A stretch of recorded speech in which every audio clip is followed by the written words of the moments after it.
Welcome to another edition of Masked Mats and Ma'am.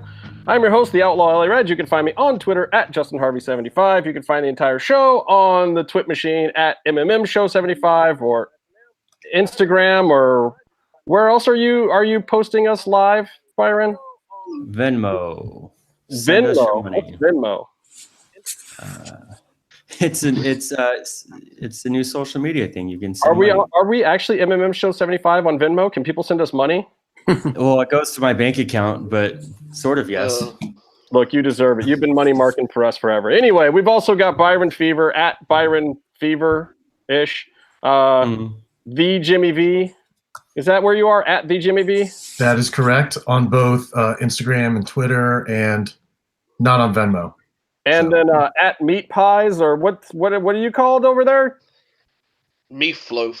Meat. Why is that? Have we ever asked you that? Yes. Yeah, you asked me every week. My friend got drunk and couldn't say meatloaf because I looked like meatloaf when I had my long hair. So well, I got called Meatloaf, and that's how it stuck. You look like John Waters if he was on Megan's Law right now. So we'll move on to my Tash game. Our very special guests at Eric Van Wagenen and at CM Roach. I believe those are your handles, right, gentlemen? CM_Roach. Underscore. Come on. I think you got me, but I'm thinking of giving up on the Twitter thing. What? I've had enough.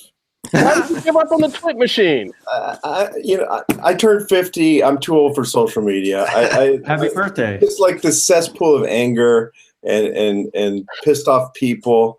And I'm honestly, if I disappear one day, you'll know why. It's a happy place. I mean, just look at all the tweets from like Cardi B and Kanye and our president. It's a very. I have two shows that wrap up next week, and that might be a good, clean time for me to take a break. Oh my God, they really are both ending the same week, aren't they? 48 hours apart. Why did that happen? Have you been doing post on both of them like simultaneously the whole time? No, I mean, Lucha wrapped post a long time ago, I'd say a couple months ago. And then I've just been doing live packages for Contender and getting the live show ready because, a live sporting event at the Forum is kind of a lot more work than I thought it would be, but it's not that bad. And I'm inviting all you guys. I'm definitely come as my guest. I am definitely going to be there. I will give tickets to anybody who's watching this now who types in. I'll give them tickets. So as a little bonus for watching the show live. Wow. In the live chat, let us know if you want tickets to the Contender live finale at the Forum show.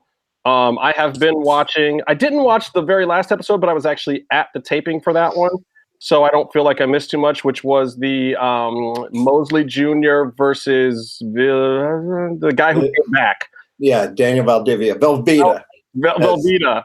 Yeah. As Eric would say. Yeah. Oh, my God. And then Sherrod versus Moore, Gerald, right? Yeah, Gerald Sherrill against Michael Moore. Good fight. Yeah, that's Michael Moore is my man.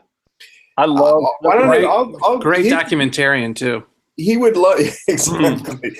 He's a much better fight. Yeah, he's actually the antithesis of that Michael Moore. Yeah. But if you want him on your show, Justin, I can get him on.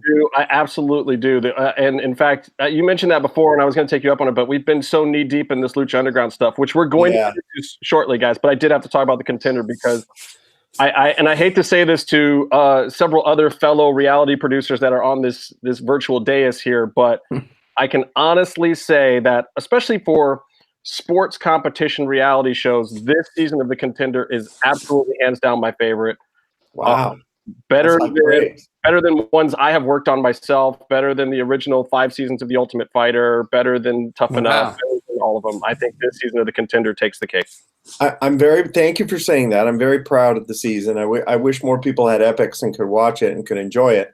Hoping they'll come up with some way that after it's all over, they can put it out there so people can see it. But, with Chris Roach here, I think you need to put a big caveat there.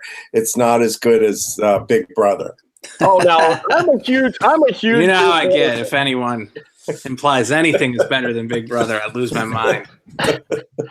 I am actually a huge Big Brother fan, and I have to say the finales leave me baffled almost every year, Chris. What do you mean? Who wins? Yeah, every year now. I'm just kind of like, Wow, It's really? Like 20, is this 20 years now, Chris? Are you 20 years, Big Brother? Have I worked on it, or has No, the not show? you, but I mean, It's I'm always amazed when it's shows season like season Survivor, season 20. season So 20. I mean, yeah. dude, 18 that is remarkable. It's crazy. It's not my I always tease you because I hate the show, but Yeah. I bow down to its success. I mean, I think honestly the strength in that show and in the Contender, especially these two past seasons, was casting, which you guys probably had nothing to do with. Oh, sure we did. We No, give I mean, input.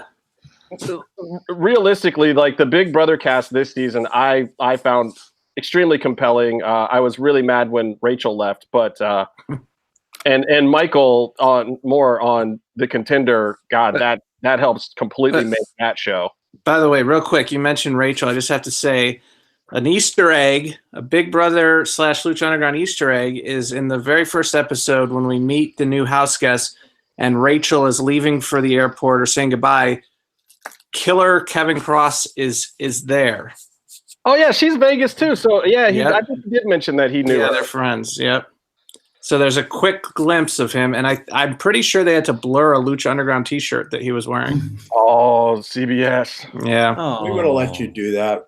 Well, I tried. Is it a public vote? Is it a public vote to get people out, or no? They vote. Yeah, it's different than the other ones. They vote in the House. UK, the viewers vote, right? In England, the viewers vote. Yeah. So like the housemates nominate people to go up for the public elimination. Got it. That's why Gary Busey won. Didn't Gary Busey win? Wow. And they put him killed up. everybody else in the house. They put him up every week, but the audience demanded more Busey, which I completely respect the English people for. I mean, man, if American Big Brother was like that, seasons would be drastically different. I don't know about better, because there'd be some freak shows that would have made it really, really far. We've had people who are so evil, they're complete bastards, and the public purposely keep them in just to make it hell for everybody. Yeah, but see, we've had people in the American Big Brother that are complete bastards that have made it all the way to the end in spite of that. We had Evil Dick. Yeah. Evil's in his name. Yeah, and the good doctor, what was the first winner guy? What was his name? Dr. Will. Will, yeah. Love that guy. Are you guys watching Mundo on Survivor? I've watched the first 2 or 3 and need to catch up.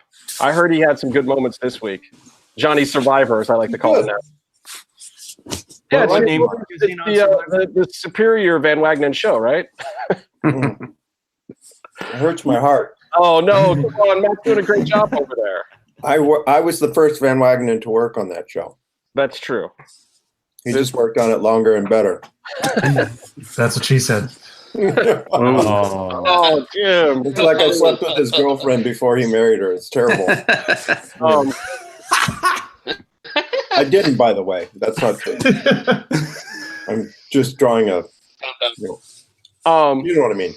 Lucha Blog sent me some questions for you guys. I'm not going to ask any of them yet, though, because we got to get warmed up before we get into any questions from Lucha Blog, because they're tense. I'm excited for the Lucha Blog questions. Let's do this. I mean, he's got some good ones. Enough of this Big Brother nonsense. Let's go. I know. It's all about Lucha Blog, man. He's the one guy that strikes fear in my heart. Yeah. and judging by a couple of these questions, maybe that's accurate. But I'm going to ask you about some happy joy stuff first, because I have an agenda, and my agenda every year around this time is to put over who I feel is the breakout star of the year. I think we've talked to both of you about this person before, but damn it, Sonny Kiss, the Exolicious, I feel earns this year's Dante Fox Award for Breakout Lucha Underground Star. How are you guys feeling about how it's come across on TV? I mean, we talked about the live performance, but how it came across and how the audience responded to Exolicious. I think, I mean, you know, it's funny. Exolicious is, he's great. I feel like and I don't know, maybe I'm not as into the online community, but I feel like in the temple he was super over. Yeah. And I don't know if it's felt that much on TV as I felt it at the tapings. I don't know. What do you guys think? Or do you feel he's pretty over? I think that's about a lot of things. There's a lot of things that for whatever reason don't always translate from the live experience. But I would agree with you. I'm like when he came out and he had those first few matches, you could just like there were signs the next day for him that Yeah, it was pretty instantaneous in the temple, and I would say this. I mean, our highest rated episode ever is an interview with Sonny. So, yeah, and I've seen him. At least the true believers, I think, have latched on, and there's a lot of reasons for that too. I think there wasn't a lot of information out there about Sonny, especially for the West Coast fans. Yeah, surprise. Primarily been working, upstate in New York and East Coast areas. Yeah. So I think that had a lot to do with it as well, whereas people have access, especially out here, to a lot of the other talent. But that is, I mean, by a long shot, it dwarfs our highest rated Eric episode where he came and broke news about talent contracts and whatnot. I mean, that's crazy. Someone's fired. I got to shut up once in a while. I'm under a non-disclosure agreement. I'm down. I will say this. Turn your computer off, Lucha Blog. I feel like Exolicious deserves a longer season. Dante Fox had the advantage of being on a 40 episode. You're right. Exolicious, the hardest thing to me about season 4 was our shortest season, and we're, to service so many characters and give them meaningful storylines is hard, especially for newcomers. Mm-hmm. Right. Well, I mean, a few of them got in there pretty good. And a few of them, I think, got late pushes as some of the more established characters wrapped up their storylines mid-season. I think we got to see Sammy Guevara towards the end, and we got to see the Swagger character go a little further, and Cross's character finally come in and be in the ring and whatnot. So I think it was kind of a shift in the middle. But yeah, that was also another one of my questions. Do you guys feel like? I mean, I know there was different reasons for this new blood coming in. Was the late push in the season for some of these characters because of the fact that they weren't the guys that you guys originally planned or wrote for? Or was it because, it was always intended that way? Like, why are we seeing so many of these newer guys kind of bloom later in their storyline? Like, what do you mean? What's an example? Like Sammy Guevara? Yeah, Sammy Guevara, I think Cross also. I mean, even though Vignette debuted earlier, we didn't see him in the ring until pretty much the last quarter of the season. I mean, given you had to kill off a couple of the rabbits first. Yeah, I mean, Sammy was a replacement for Joey Ryan, who had another commitment, so we had to change that. The White Rabbit, I think, always was rolled out as intended. But yeah, there's always things that shift around, especially when you're, you write everything and we talk about everything and plan out everything, and then there's the reality of shooting everything, and things change. And the U.S. State Department. Yeah. Yeah, you guys got brutalized a little bit at the beginning, and I know you guys can't say everyone who was supposed to show up, but who came instead? I mean, so Sammy Guevara is one of the later guys. Were there some of these other people? Desmond Xavier, was he was obviously probably somebody that was brought in to fill in, right? Yeah, I think so. Yeah, he was. One of my favorite new characters, who was a last-minute addition, is Big Bad Steve. That's right. Let's not talk about Steve. Hey, come on, let's not do this. Oh, me too, if you love him. I love the character. I got to get one of those shirts. Don't buy a mask off him. Don't buy a fucking mask off him. I got to get an oil change too, by the way. Yeah, wrestling shirt. Now, were you guys surprised that Big Bad Steve got over late in the season? I mean, got over. It was pretty amazing. Yeah, but Big Bad Steve is that's something where a guy can just say, all right, this is dumb, I'm going to earn a paycheck, or they go and and make the most of it and get it over, and he did. I love it. And the name. Who came up with the name Big Bad Steve? I think Joseph just said it as a joke, and we all thought it was funny. So then why not? It was literally. I mean, there was a lot of as Eric can sort of alluded to. There was a lot of talent issues like right at the last minute, so we had to scramble a bit. Yeah, Big Bad Steve was one of those ones where he comes out and the Big Bad Steve, and he just kind of look over at DJ, and you just go, "Well, all right, he's got us this far. We're going with Big Bad Steve." Yeah, it kind of grows on you. It does. Yeah, it does. I love it. I mean, I like simple, straightforward wrestling to a certain degree, especially Matt Stolman. If I can tell a Matt Stolman story, I don't know if I told you this one before. But I always equate this wisdom to Matt Stolman. In season 1, when Son of Havoc was getting over more than half the rest of the guys, more than all these guys, people were chanting Son of Havoc, and Matt's a great worker, and he was cool, but he was never designed to be a guy that was like a big crowd favorite. And I said something to Stolman like, I just don't get why Matt's getting over so much more than everybody else. And Stolman looked at me and he goes, "He's the right amount of shitty."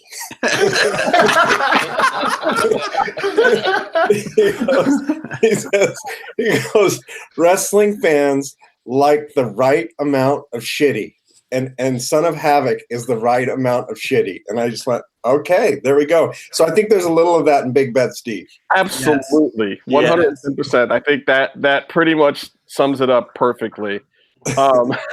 Well, that's true. I mean, what's amazing about the Son of Havoc character is like he started and he was kind of a jobber and he's ridiculous. I mean, he's like a biker. I don't even know what he is, but then people embraced it, and the performer's an amazing performer, and you transform.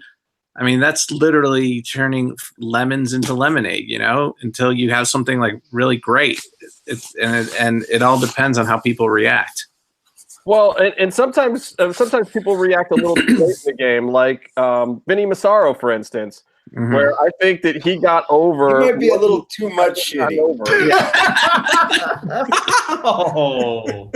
I'm kidding. I love Vinny. Vinny's the best. I mean, he got over those last 2 matches. I mean, his sacrifice match, people were like pissed on the internet the next day. Nobody gave a shit about anyone else who got sacrificed for the most part, but then Vinny died, and people were like, "Holy shit, Vinny!" And the crowd was hot for him that whole night. Yeah, I was really surprised. Like we cheer for Vinny, and we always have fun with him, but we know Vinny, but like people who didn't know Vinny were going nuts for him. Yeah. You don't know what you got till it's gone. Yeah. God bless Vinny. I love Vinny.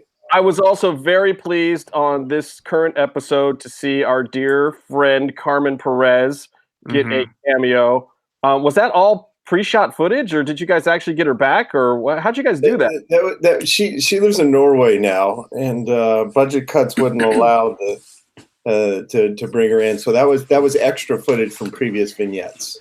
Well, she had teased earlier in the year. She had told me, "Oh, you might see me make an appearance somehow," and I was like, "What? I know they're not paying to fly your ass in, so how's that going to happen?" But it was a pleasant surprise because I knew that it may be coming at some point, and then I thought that she was just full of shit and it never was going to happen. She's great. We really like her, but she fell in love and went off to Norway to get married. So yeah. It was me with the camera. I went to Norway. Yeah, I bet you would have. Take it easy. Okay, so here's a big one for you guys. Was Killer Cross supposed to originally be the Jake Strong character in some fashion? No. That's a great answer. Jake Eric's Strong. thinking about it still. Well, no, he moved around a lot. There was like 3 or 4. Yeah. Yeah, I mean, like everybody else. I mean, there's we did have, first of all, the season's not done yet, so there's certain things, spoilery things. But we've talked about him for a few other things. But Jake Strong is Jake Strong. We made Jake Strong when we when we got that performer. See, that's interesting because a lot of people have been speculating that, when you guys signed Cross and then he was potentially doing this WWE thing right at the beginning before the season started, that maybe it got switched to Jake and then that Cross came in and something different. I mean, listen, timeline wise, I don't know when everything's happening, but I can say that, maybe because of that, we considered different things for Cross that could have played out a different way.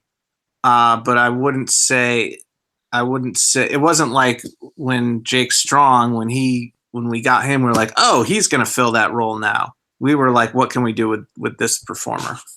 Gotcha. Which is great. I mean, and that's kind of what I would expect from you guys too, because I know you guys love getting a hold of talent and seeing what they're bringing to it. And we've talked to London and Cross both about kind of the evolution of the White Rabbit character, and Paul was really excited when he heard that Cross was an option. That spot, and those two collaborating with their, I don't even know what you want to call it, psychosis or psychopathy or whatever those two get into when they brainstorm. You know what? Let me say, he wasn't originally envisioned as the White Rabbit, but I love him as the White Rabbit. I also think it's, what Lucha Underground does that I think is cool is like, you look at Kevin Cross and you're like, oh, he should be kind of like what the Jake Strong character is, because he's a big, intimidating, scary guy. But it's like we can still have him be that character, but with a twist. He's this crazy Clockwork Orange bunny lord, which is Rupert Murdoch. Yeah. No, ever since the Rabbit Tribe vignettes started, I wanted full episodes of them. Yeah, I think all that stuff has been incredible. Yeah, he's amazing in that role. Well, so he's actually that. I mean, I talk with him quite a bit, and he's got like conspiracy theories, and he's really into all of those weird films, and like that's really, really, really in him. So it's not a stretch for him to. I mean, he's a great actor in the role too, but he's definitely the right guy to play a very twisted, demented kind of psychedelic psychopath. Yeah, I mean, I remember the first thing DJ ever showed me and Stolman and Eric of him was some video he found of him on YouTube, and it was cut together like Natural Born Killers or something. It was insane, and I was like, this, this guy has it. He has the it factor. This guy is going to be a star. We have to get this guy. It's like to put together your own video that is this captivating was amazing. Well, are you guys pissed that he debuted in ring on Impact before Lucha Underground after signing him 2.5 years ago?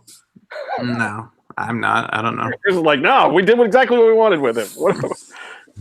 Does that stuff even affect you guys? I mean, what other wrestling promotions are doing with the talent? Just glad the guys get to work. Yes, that's how I feel. Yeah.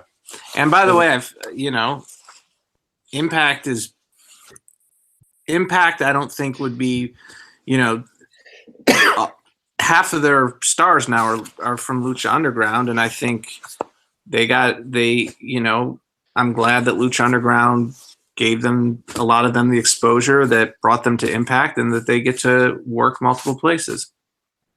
Well, okay, so that leads in kind of perfectly to one of the Lucha blog questions. So, and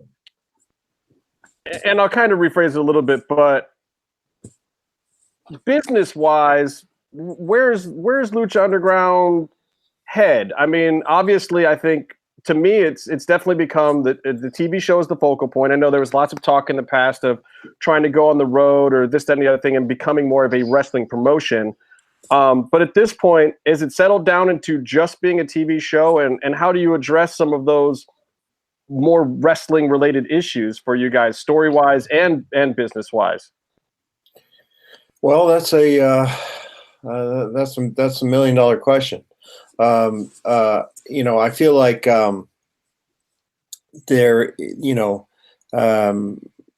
it's sort of reached a tipping point, I think, in a lot of ways. We're sort of at the point where, and look, I don't know anything about season 5. Those conversations, those usually don't happen until, a month or so after we go off the air, and then El Rey starts to. Hey, Ricky Reyes said season 5 had a green light. I don't know that that's the case. I mean, I know that. Look, the thing is always is that,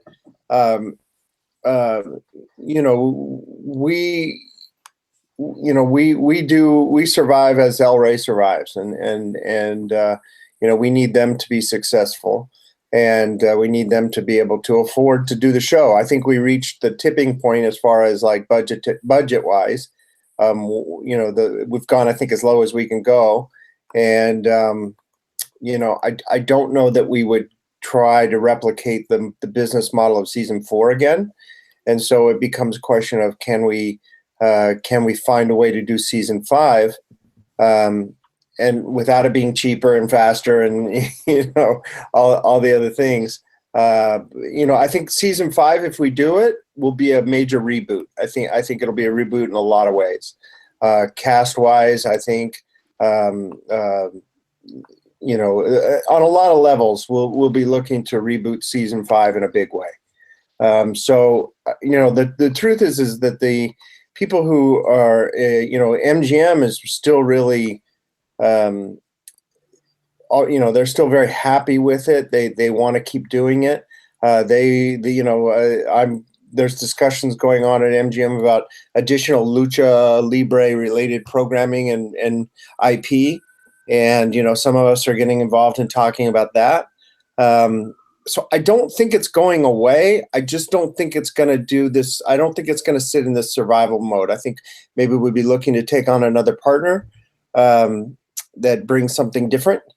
And, hopefully there's still some international stuff that can happen. I mean, it's tough because, for guys like Chris and myself, we're freelancers in a lot of ways, and we work on a lot of different stuff. And so when Lucha Underground wraps shooting, I've been living in the boxing world for the last 6 months. So I'm not really, totally current on the day-to-day status of all the deals and whatnot. And that's okay, but nobody's saying it's dead. But there's just not a huge hustle to get it on the air right now. But that's normal. That always kind of happens. And then once we're off the air and El Rey starts to miss us, then the talks usually pick up in earnest. Yeah, they'll remember all those Modelo ads they sold. Mm-hmm. So that's a long roundabout way of telling Lucha Blog, I got no answers for you, buddy. But I think that is the question, though, that people are asking all the time. And there's a reason why I avoid it from week to week, because I basically understand that and know that, like, look, at this point in the year, no one's going to approve something right now unless they have a surplus budget, which El Rey most likely doesn't have. They're going to probably wait till the next year. We're going towards the end of the year now. They're going to see where the numbers are, see what their next programming is doing. These are just things. The people in offices have to look at things before they do the next thing. At some point, it stops being about creative decisions, and it purely falls into business decisions. And as you know, and Chris knows, and anyone who works in television knows, good shows sometimes go away for business decisions. Sometimes shitty shows live on and on and on for business reasons. Is that a jab at Big Brother? 20 years of that goddamn show. No, not at all. So how much you guys charge to watch internet feeds of people scratching their ass? How much is that a month? I think it's $5.95 or something like that. It's a I bargain. mean, now you get all the whole CBS world. Yeah, you can watch Star Trek Discovery. I love Lucy and stuff now too. I have CBS All Access, mostly for the live feeds, but that's beside the point. You know what I mean. So we're just the hired guns. When they want us to do it, we'll do it. Well, so creatively, it does look like, I mean, you'll have some things to deal with. Chelsea Green, we just heard that she's going to WWE. What's heartbreak? She's already there. She's already debuted. Why didn't you put her under an airtight contract? What happened there? Well, we needed some people and she came in and did some dark matches, and she was great. And she did this whole sort of hot mess thing with the blonde hair and crazy makeup. And then I think we asked her, can you look a little more Latina? Can you do something to change? So she went back to her natural brown hair, and I didn't even recognize her when she showed up with the brown hair. I actually nudged somebody. It's like, who's that? Well, she backed out from underneath the ring where I was sitting in the bleachers, and I thought it was somebody from the Lotus Tribe because she was wearing the black thing or whatever. And until she turned around the ring, I had no clue, and I was like, she went from like sideshow act to like the hottest girl in her roster in one match. It was crazy. But I think when she was doing the dark matches. When she was doing the dark matches, I think she actually had the pink hair. She did, like the blonde and the pink. Yeah. But when she went to the all brown, it just changed her look, and I thought it was awesome. It just totally worked. Okay, so we got to ask about the match with her and Pentagon. This is another one that's up there with like Taya and Cage of these intergender matches that really exceeded what anybody could have imagined. How did that match come about, and how much time did they spend working on that? Because it looked like a well-oiled machine. It looked like they had been touring that match for 3 months before a big pay-per-view. They didn't have that much time. Yeah, I know. That's why I'm trying to figure out, like, how did they get that tight? I mean, that was a great, great match. They're both awesome. I mean, I think Pentagon's really generous in those intergender matches. I remember totally. Going against the Japanese girls, he was just so like took such good care of them, and he made them look so great. And I just remember, he was sitting there, and was it Io? She spoke like kind of broken Spanish because she had been trained Lucha Underground, and they were just sitting there trying to talk. And I mean, he's just such a good guy, and he was taking such good care of the girls from Stardom, and in a weird way, he's this big, evil, horrible guy. When you put him in these situations where he's supposed to, torture a female wrestler, he really is. He's generous. He's very generous. Well, it totally worked and paid off in that match. And I've seen Chelsea wrestle a lot of times, and I had never seen that out of her before. And it's no wonder that they stole her away from you guys after that kind of match. Don't let them be so good next time. I don't blame them. More mediocre. Yeah, I don't blame them one bit. Isn't that the third female wrestler that Pentagon has wrestled that has since been signed to WWE? Yeah, I think you're right. WWE wants everybody. Well, yeah, I mean, they were even coming after Pentagon himself for a while. I mean, it looks like that's fizzled, right? Listen, if they could take everyone, they would. Except maybe Vinny. I'm just kidding. I love Vinny. Yeah, they wouldn't take Vinny. I mean, they might need some guy. I want Vinny now. Oh, okay. So I got to ask you guys about this one. This one's for me. The internet was abuzz with talk after Jeff Cobb said that he was going to be leaving Lucha Underground. And many of the true believers and Lucha Click followers are very upset because they feel like that is a tremendous spoiler from a main talent. What's the deal with Cobb? Do you guys have any idea what's going on with him or why he's saying such things? When did he say it? I didn't even know. I didn't know that one. How long ago was this? What? A month ago now, isn't it? About 3 weeks ago. About a month and a half ago, actually. Month and a half ago. Well, good. We're getting him in trouble right now then. Damn it, Jeff, why'd you say that? Yeah, he said he was leaving the promotion. Mm-hmm. Is he done? I mean, I have to ask you guys. You can decline to comment, but I have to ask: is Jeff done? And why would he go out and put that out before the end of the season? I mean, you'd have to ask Jeff why you would put that out. I mean, I certainly wouldn't have put that out from our side. Look, there's always decisions that have to be made between seasons, and the big piece of it is, when are we coming back for season 5? So it's not like I can say anybody's leaving or staying or whatever if we don't have the season 5 pickup. So, if anything, I would just say, until there's a choice to be made, it's a lot of speculation. Yeah. Well, and I do feel like, Lucha Underground is this place where characters may not die and be gone forever. But believe me, my inbox fills up. I mean, the the DMs about, is Carly gone? Just yesterday I got probably 15 to 20 about Killshot, Shane Strickland. Now, if that wrap up piece with AR Fox means that Killshot is moving on for good. Yeah. I mean, you guys care to comment on either of those two? I mean, I know that Carly's been doing a lot of other acting, and she's really looking to broaden her horizons. Well, I do think that there needs to be, I think you can only go so far with certain characters and storylines. I mean, how many more times can we see the same stuff, and the same people? Now, maybe that's just cynical me saying that, but we also have a device where if somebody's gone, are they really gone? Is Carly really gone? Is Killshot really gone? Is Dario really gone? I mean, there's a lot of things that we purposely leave open-ended. And Chris, you're welcome to jump in here at any time. I mean, listen, this is what I'll say, and as Eric said, I have no control over season 5 or whatever, but what I have thought about and what DJ and I have thought about is that, and maybe this goes back to Lucha Blog's question, is this a TV show or is this a promotion?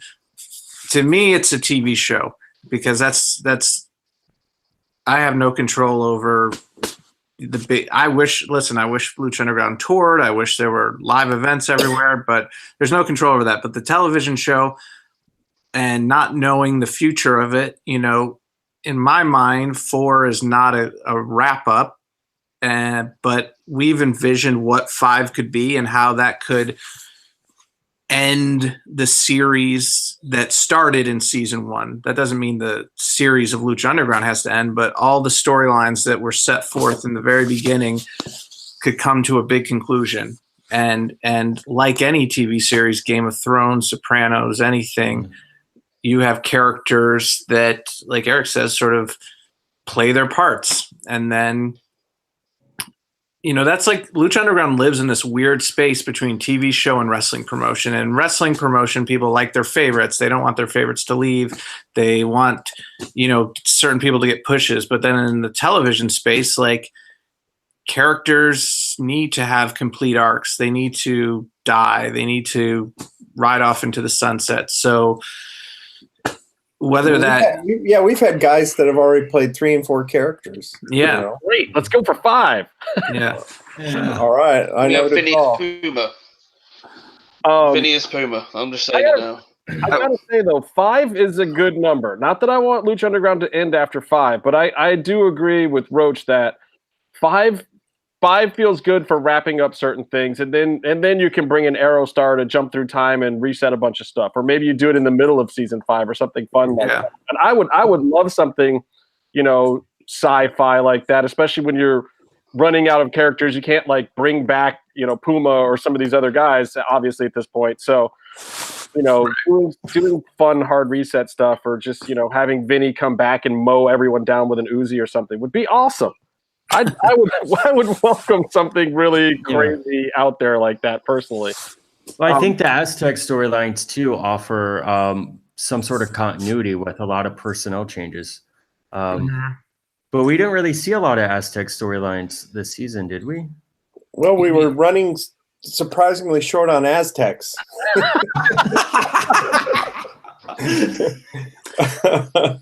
But hopefully that will solve itself going forward. Can I ask a question? Sorry to interrupt, but I wanted to ask about your production schedule with like the 4 or 5 weeks of shooting, and this might play into that. Is that something you want to do further, or next season, or do you think? No, I don't. We went as skinny as we can go, and none of us will do that again.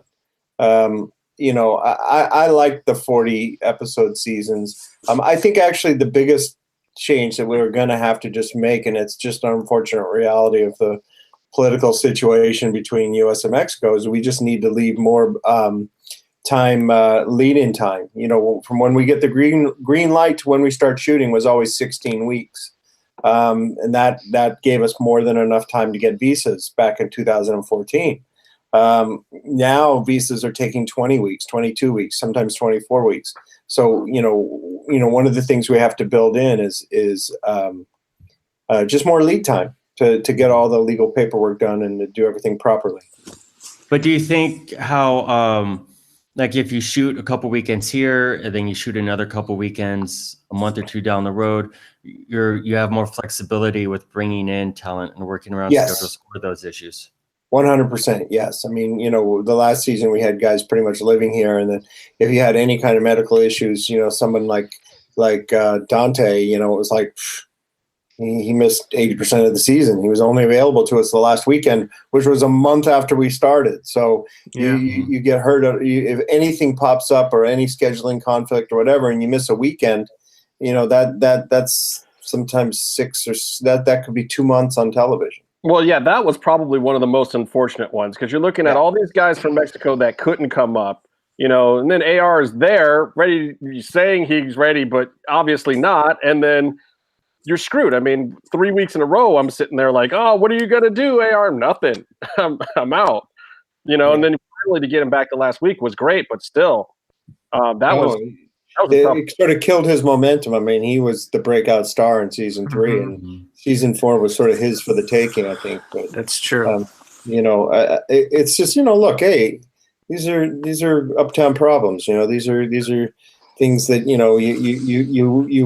want to show where people are anxiously awaiting the next episode and the next storyline or whatever. So, it didn't go the way we wanted it to, but that doesn't mean we can't turn it around and with adapting to our new realities, we should be able to still put on a good show, I think. All right, so I got to ask you guys, this is a little bit of the elephant in the room with any Lucha Underground conversation these days, whether you guys know it or not, is the swagger effect, as it has been called. And a lot of fans were kind of miffed early on. Like, I think when Swagger came in initially, the Jake Strong character completely got over. Everyone was kind of liking the direction. The whole temple was chanting and behind him. And then he started killing off luchadors and got in this kind of feud with Aerostar and Drago. And I saw some of the Latino fans kind of weighing on it then. Like, oh, man, really? We're going to do that with Swagger? And then I was okay with it, though. I was cool with it. And then you guys had him put down Dante Fox this past couple weeks.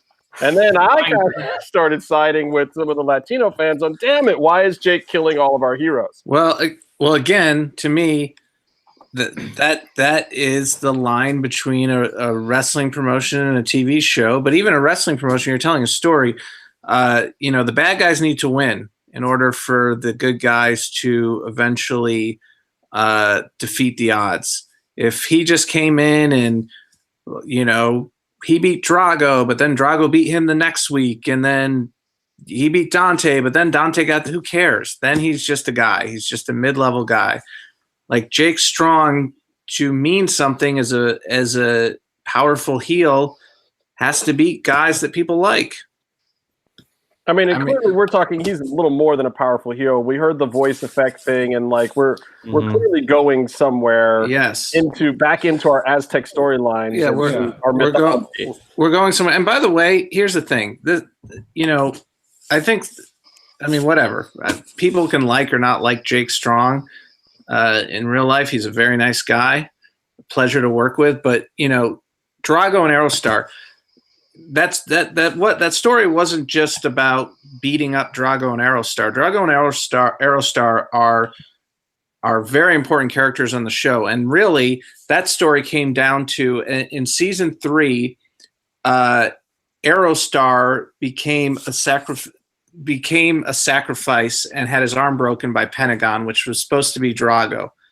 Drago, on his redemption from leaving the Snake Tribe, pays Aerostar back, and he takes the leg break from Jake Strong for Aerostar. So people might look at that and like, oh, Jake Strong's just breaking the leg of one of our favorite people, but that was also servicing Drago and Aerostar's story.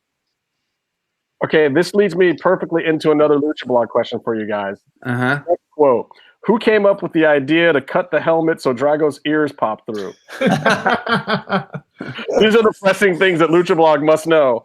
Nice touch, I thought. Yeah. Genius.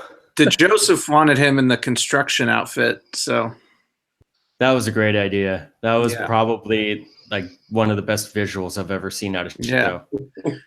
I can tell that was that Kelly. Who would have done that? Kelly or Aspie? One of those two. Yeah, probably Kelly. Who knows? I don't know who did it, but it was genius. Lucha Vlog says posting that bit of footage got him like more retweets and comments than like anything he's posted in ages. Oh, really? Yeah, it was huge. I mean, Joseph was all over it too. You could tell that DJ was so proud of that moment, and I mean, we popped so hard in the temple when he came out. It was ridiculous. It was probably the best gimmicked moment in Lucha Underground history, I think. Yeah, it was hilarious. And that whole idea was DJ. That was just such. Sometimes he just has these bursts of bizarre insanity, and that works so well. The lawyers we had a good long fight with the lawyers on that one.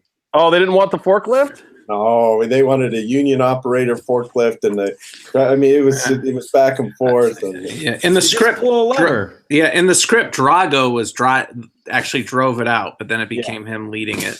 Oh my God. Who was that? Was that Sparkles messing with you guys? Team Sparkles, yeah. Team Sparkles? Yeah. Dang it, Team Sparkles, you leave my guy alone. So real quick, can I ask you something about Jake Strong? Absolutely. Because I'm just one too. He's an awesome human being. I love him. Yeah, he's super cool. Well, here's the thing. Oklahoma. I will say this about Jake Strong. There with Lucha Underground, like this season, as Eric said, got shot so fast. In season 1 and other seasons, we got to sort of react to feedback. Where in this, everything with Jake Strong was long in the can before anyone at home even saw Jake Strong on TV. But that said, I'm kind of surprised, maybe not that people don't like him, but I guess I don't quite understand what people's issues are. I mean, other than I think he comes with baggage because of his WWE gimmick, and then he comes in, and then he's paired up, just on the surface, beating up small Mexicans. I'll call it like I see it. I think it's bad heat to a certain extent. I think that the connotation that a lot of Latino fans especially have towards Jake is not the kind of heat that, like, say, Marty the Moth is getting.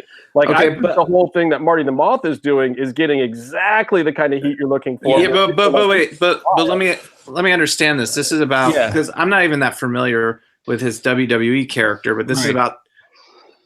So his We the People thing.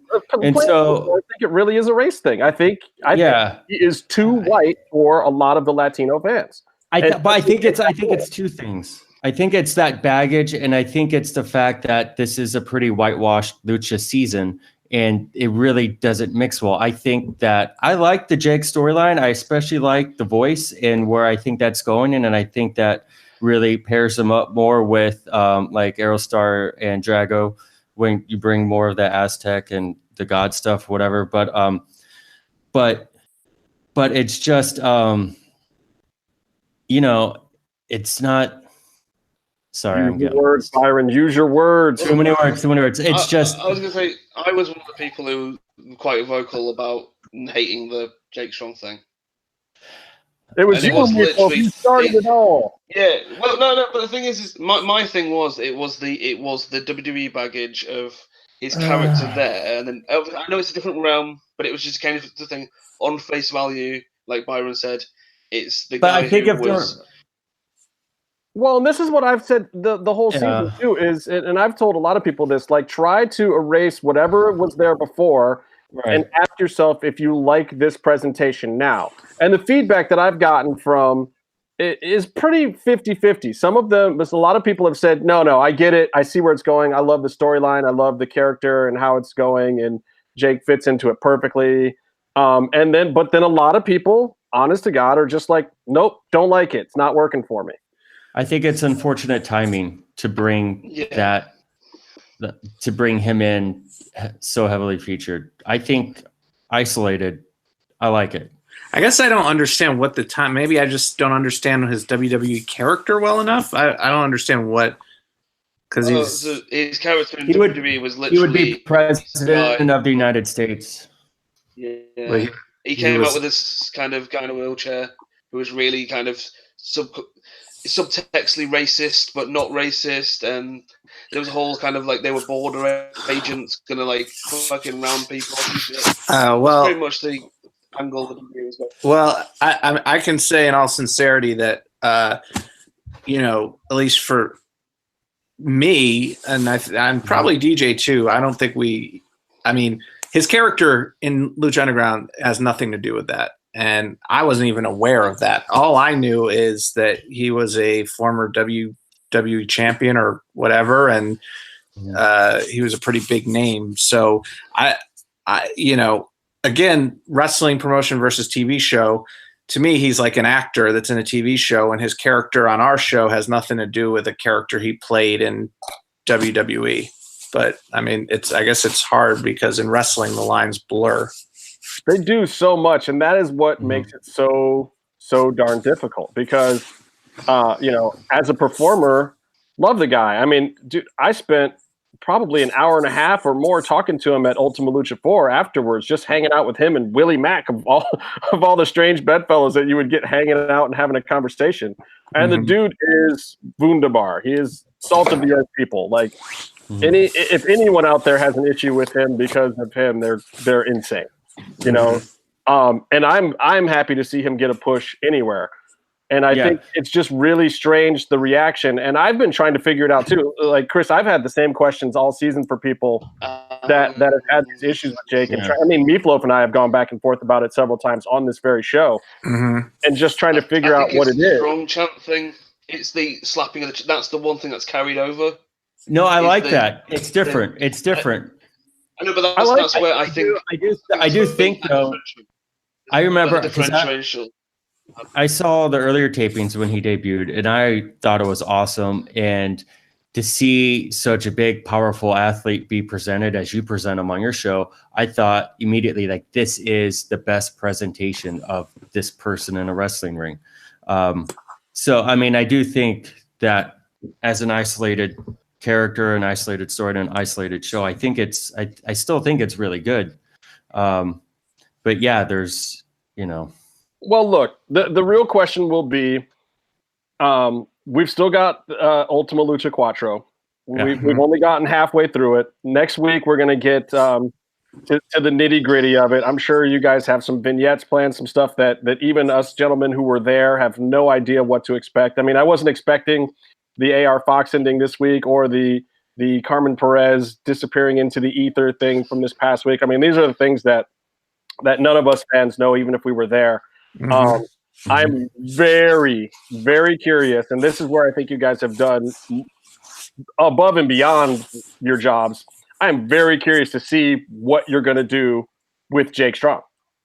Like, of all the characters going into the second half of Ultima Lucha Quattro, that one now, after we hear the voice thing and seeing him get the gift of the god, even though I should have gotten it, you know, I mean, still made me go, damn, okay, I really want to know what happens now. And I was there, and I still don't know the complete story. I really want to see what happens. But I get that point, right? You can always count on a good season-ending closing montage. Yeah, are you guys gonna be in it? I don't make an appearance this year. Sadly, I think this is our best one. It's my favorite one. It's pretty awesome. Wow. Chris is right. It's legit. It's good. Yeah. Yeah. Well, I was just going to say, you know, like Dante Fox, we love that guy. And I view this season as sort of, you know, like The Empire Strikes Back. I'm not saying everything ends bad, but I'm just saying. No, I just mean that. That's not a placeholder movie. I'm just saying the bad guy, like Dante Fox is the guy who, and this is not saying like what the ending is, but that's the guy, like, you want the good guys to win at the very end, you know? And I think, you know, Jake Strong, if Dante beats him or whoever beats him, it's going to feel big and important. I love it. I'm looking forward to it. Yeah. You know what else I'm looking forward to? The Contender finale next Friday night at the Forum. That for sure. Dude, Byron, are you monitoring the chat? Has anybody asked for those ticks yet? Brandon did. Brandon Mars keeps asking, but we're going to keep ignoring him. No. We'll give him tickets. Brandon. All right. He just can't sit next to me. But he can. Paulie Cross says that he did the. Oh, my cat keeps. I'm podcasting. Leave me alone. My cat. Paul Cross says he was doing chest bumps every single time. He also says Sparkles was awesome. Sparkles is no longer employed at MGM. No, Sparkles is at ABC Disney or someplace now, right? No, she's at Disney because she works in the building across from me. Oh, you see her? You with old Sparkle? Oh no. Does she still wear her swag? I haven't seen it. I haven't seen her on the lot yet, so we'll see.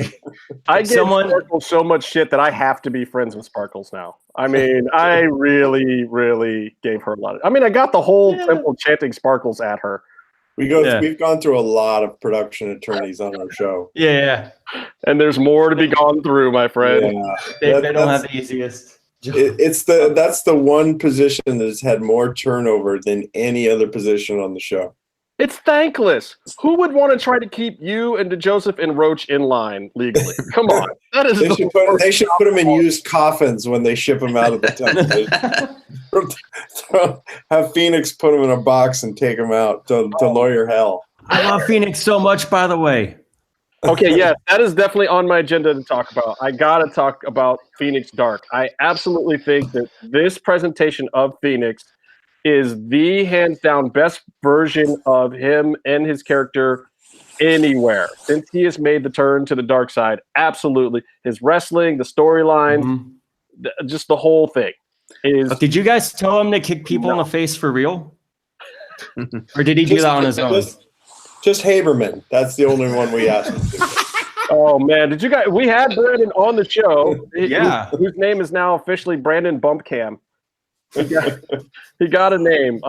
That was amazing. I can't believe that kid got up. Like I was trying to wave to Eric. Like Eric, I think he's dead. And he's such a mark. It was the highlight of his career. Absolutely amazing. I mean, he had a whole episode of this show dedicated to that. Yeah. Brandon's the best. He does everything. Phenomenal. Put him next to a ring, a cage, whatever. He's the guy. So is this portrayal from Phoenix what you guys were hoping for, or is this something that got better after it started going? Better. And he's I think good. The guy's just so good. You could give him anything and he'd make it work. I mean, he completely elevated it. Took it to the next level. That guy's amazing. That guy's a superstar. Yeah. And by the way, it's Dark Phoenix, not Phoenix Dark. Dark Phoenix. Dark Phoenix. All right, Dark Phoenix. Legal reason. This is the Dark Phoenix saga. There it is. Makes perfect sense. All right, so let's talk Ultima Lucha IV Part 2. Okay. What can we look forward to that you guys can say? I mean, I already spilled my guts or whatnot about the amount of violence that happens in the Cierro Miedo match next week. Yeah, that was crazy. That was, and I was trying to explain to people, maybe you guys can do a better job of it. I don't know. Like, people were asking me compared to, I think it was Meatloaf actually, asking me compared to the Dante Fox kill shot match, like kind of where it was. And I was like, it's really kind of on a parallel of sickness, but for completely different reasons. I don't know. How do you describe it without spoilering it? That match is insane. Well, first of all, we're not Jeff Cobb, so we're not going to say too much. Zing. We've been hanging out with Zing. It's crazy. Marty's nuts. I'll say Marty's nuts. Marty continually feels the need to one-up himself, and this is along those lines of progression. Yeah. It just, like, at some point he's going to have to put the brakes on his weirdness. Yeah. Hopefully for his own good. He does. You're still trying to get him to be a magician, aren't you? If he had just embraced Martin the Magnificent, Yeah, we wouldn't be talking about it. That's the big season 5 reboot Eric was teasing. He hits his head and becomes a magician. Yeah, this was all a magic trick. No, he was going to be the elder. Remember, I wanted him to be a Mormon missionary. Yes, I love that one too. We had the bikes and everything. We were ready to go with that one. Maybe we can bring Jake Strong as a Mormon on season 5. That would be like Orgasmo. Yeah, maybe Marty could have pulled it off. Yeah, Marty, no, like I literally, I sent him because he lives in Utah. I sent him to the Mormon missionary store to buy all the clothes. That would have been epic. Are you guys happy with him as champ? I mean, he's my champ, so I'm happy with him. I mean, that came out. Of things that were in the making that were a long time coming, I feel like you couldn't have asked for anything better than the Dragon Azteca storyline. Getting pulled out from underneath people's feet. I loved that. That was incredible to me. And then having the big switch out of nowhere and putting the belt on Marty, I thought, to me, storyline-wise, is probably one of the big high points of the entire season. I will say one of the things early on DJ and we talked about doing is like we got to make Marty champ in season 4. That guy is amazing. Yeah, I mean, and the heat was exquisite. I mean, it was the exact right reaction heel wise to me. That's what you want, like the whole crowd to just vocally turn like that. Yeah, I will say I love that we never did another Cierro Miedo match until now. Like it makes it feel bigger, you know, that it's only the second one ever, and Marty's the perfect opponent, I think. He is. I mean, do you guys have enough insurance for this match? That's why air it. That's why the lawyer's not there. This is why Sparkles got fired. He's teasing. I moved on to greener pastures. Disney. Who wouldn't want to go to work with Disney after working on Lucha Underground for a year? That is, I mean, there can be nothing. Talk about throwing you a life vest. Yeah. I just feel like after the reactions that people may have seen from us on Ultima Lucha Quattro's season or episode 1, our reaction for episode 2 of Ultima Lucha is our reaction's probably ridiculous. If you guys are a reaction GIF now, that's your.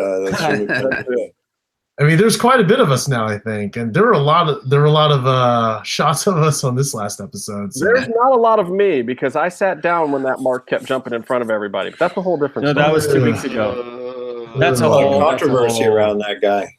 Oh man, he was the worst.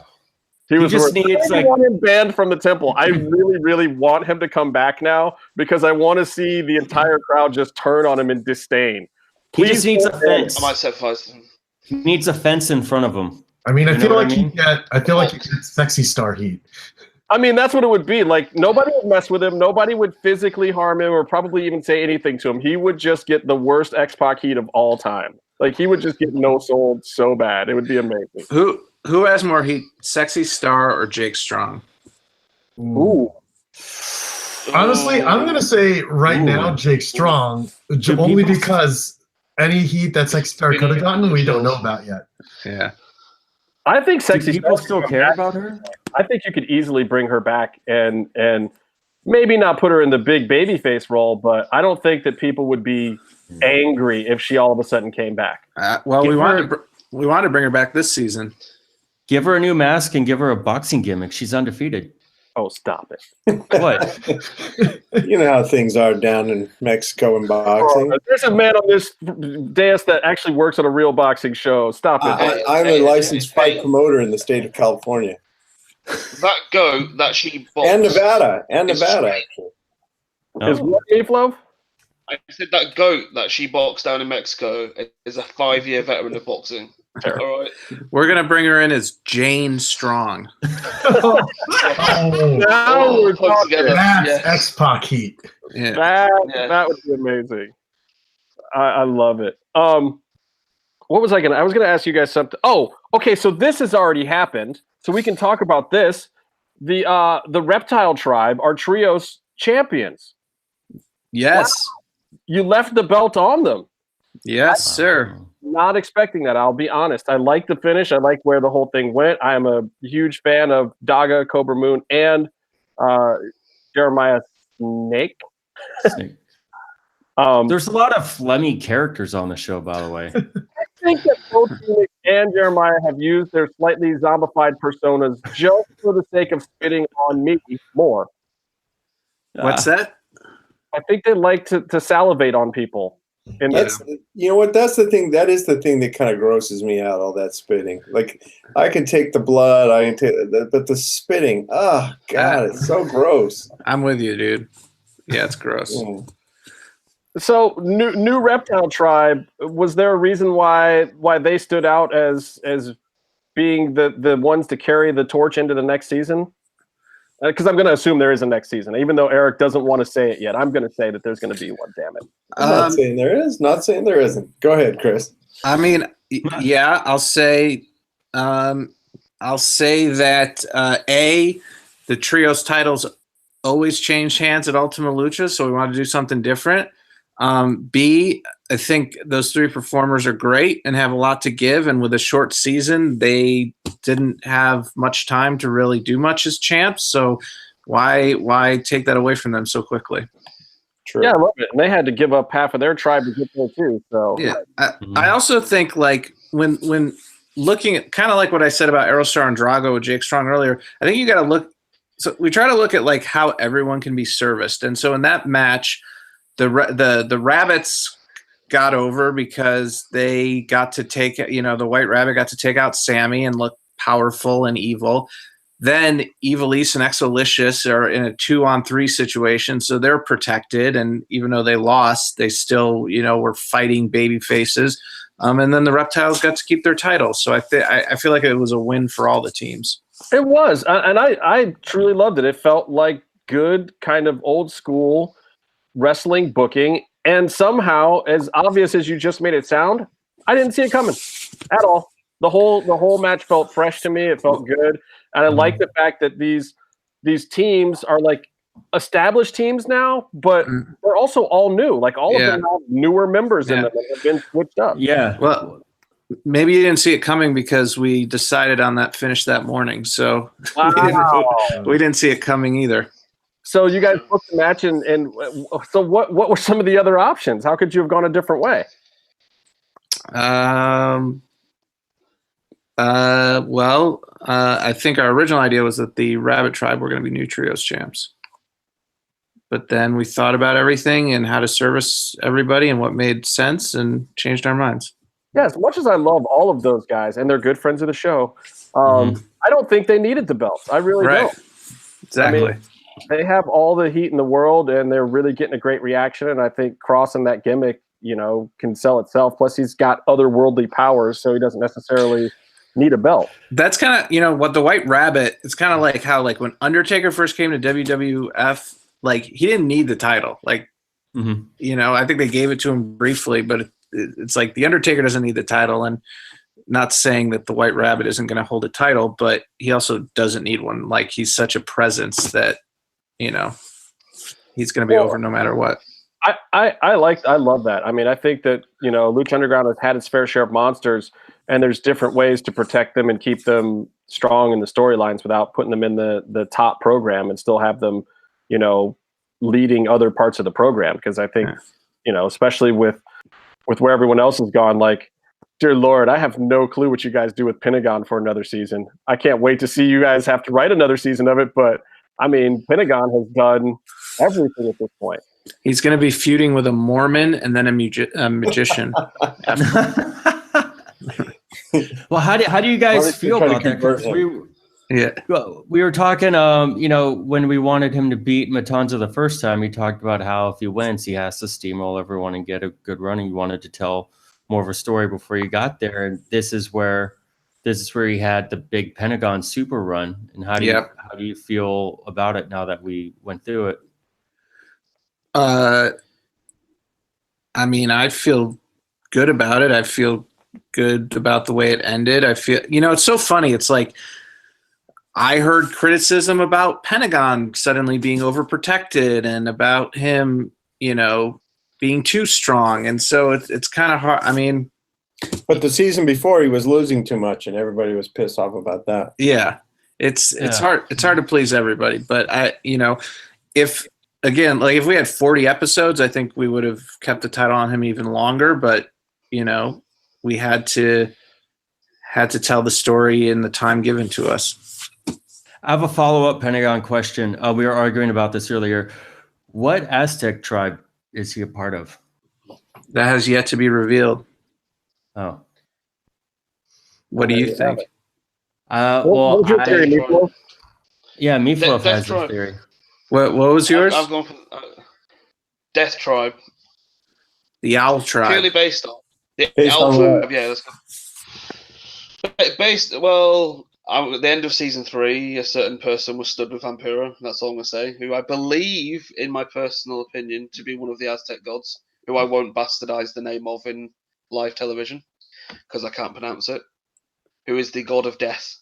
Interesting. And he was hanging out with Vampiro, and and in the vignette they were talking about getting Pentagon, but they could be actually against him, I suppose. But that was my theory. Because of being a ninja skeleton. That's not a bad theory. I would say that we'd like to reveal that if there's season 5. We'll see. Damn it! Now we have to have a season 5. Do I have to finance? Can we start a GoFundMe for this thing? Will that work? Send it all to the MMMshow Venmo account. Eric, have you thought about a GoFundMe for season 5? Yeah. Give you the budget you want. Is that a thing? Can we do that? Yeah. If I win the lottery. Yeah. You don't want to know what it costs. If there's no TV show, can you just do like a $1. group text like every week? Like, hey, this stuff might happen. That's how half the good Lucha Underground matches happened. Friggin' Roach and DJ texting each other while they were bored at other jobs. Yeah. It's true. Yeah. Other employers. Yeah. That's how we get the best stuff.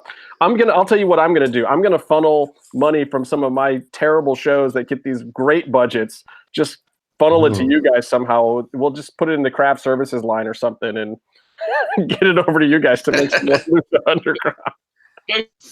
The food at their place. So bagel bites and beer. Absolutely, I'm gonna go do an episode of Food Paradise on bagel bites. Can you get sponsored by Butterfingers and give those out in a crowd? They're the best candy. You fat fuck! I'm an Illinois guy. Stop it, Byron. Hey, sorry to interrupt. I have to get off soon. Are there a couple more questions I could answer before I have to jump off? Let me just see if there's any more pressing Lucha Blog questions. Yeah, I love Lucha Blog. Yeah, man. He's the one who gets it. He knows what's up. He does. Oh, you see, you're gonna hate these though. What happened to Desmond X? He basically wants to know, basically, he's asking what happened to Desmond X, and he's also saying, if you guys knew now what you didn't know then of having a more regulated, roster, how fluid, how much was what played into this season because of this fluid roster that you guys were dealing with? I mean, here's the thing I'll say. Well, Desmond X, first to answer that, we needed somebody because I can't exactly remember, but my guess is originally I think the plan was, the original plan was Dante Fox was going to be there as part of the Trios champs. And there was going to be tension the Son of Havoc versus Killshot was always the plan. But what was going to happen is there was going to be tension with the team and everything. But long story short, I think Dante Fox was going to be in that Gift of the Gods stuff that Desmond X was, and then he wasn't available, and Desmond X was, and we wanted him back. We wanted him in other things, but he was only available the first weekend. I know. Didn't Rich Swann show up a couple times too, just to hang, or was there ever any consideration of using him? Yeah, that was a weird one. Yeah, he did. He was backstage one weekend. Almost had him. Yeah, almost. Hey, at least yeah. And I guess a little Lucha Underground trivia. Way back when we were doing season 1, Ricochet was in town, I guess, for he was staying down at a hotel down by the airport, and we were trying to sign him to Lucha Underground, and so I went and picked him up at his crappy motel down by LAX, and we drove to Boyle Heights and showed him the set, and that was kind of what ended up getting him to sign the deal. And Rich Swan, he said, "You mind if my buddy Rich comes along?" And Rich and Trevor and I both kind of went into Puma, and I don't want to use his shoot name. We all know you guys get mad at that when I do that. We came up to Boyle Heights and looked at the set, and Rich was like, "Man, I want to work here. I want to work here." But he had another deal with somebody else, and he couldn't do it. But those were the two guys that saw the set together. And so I always wanted Rich to work for us. It just didn't work out. I mean, luckily for us, it worked out with Puma, but Ricochet. But I've always liked Rich, and I wish that he would have worked on Lucha Underground as well. Hey, you never know. There's always time. It's a weird world out there. He's actually he's partially I think his mom is from South America somewhere, I think, actually. So I think he speaks Spanish, I want to say. That would be great if he showed up and only spoke Spanish. That would blow my mind. He's working with Mac and Impact right now. Yeah. Oh, you know what? I want to point this out to you guys. I don't know if you guys have noticed this, and maybe it's a snafu in the post-production, but some of Pentagon's translations don't seem like they're entirely accurate. You guys might want to have a look at some of those. Translator was in the budget cuts. It's another. We blame Sparkles for that too. I'll tell you what, though. I have noticed that definitely a lot more is sliding through or getting on air. I mean, there was a few F-bombs last night. Not that they were like mic'd up F-bombs, but no, in English. In English. Evie. Yeah, Evie got a couple out.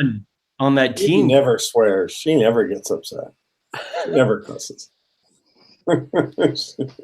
XO swore. Byron's girlfriend. Who? Evilise. Hey, easy. She's feisty. Confirmed by Vanilla Ice.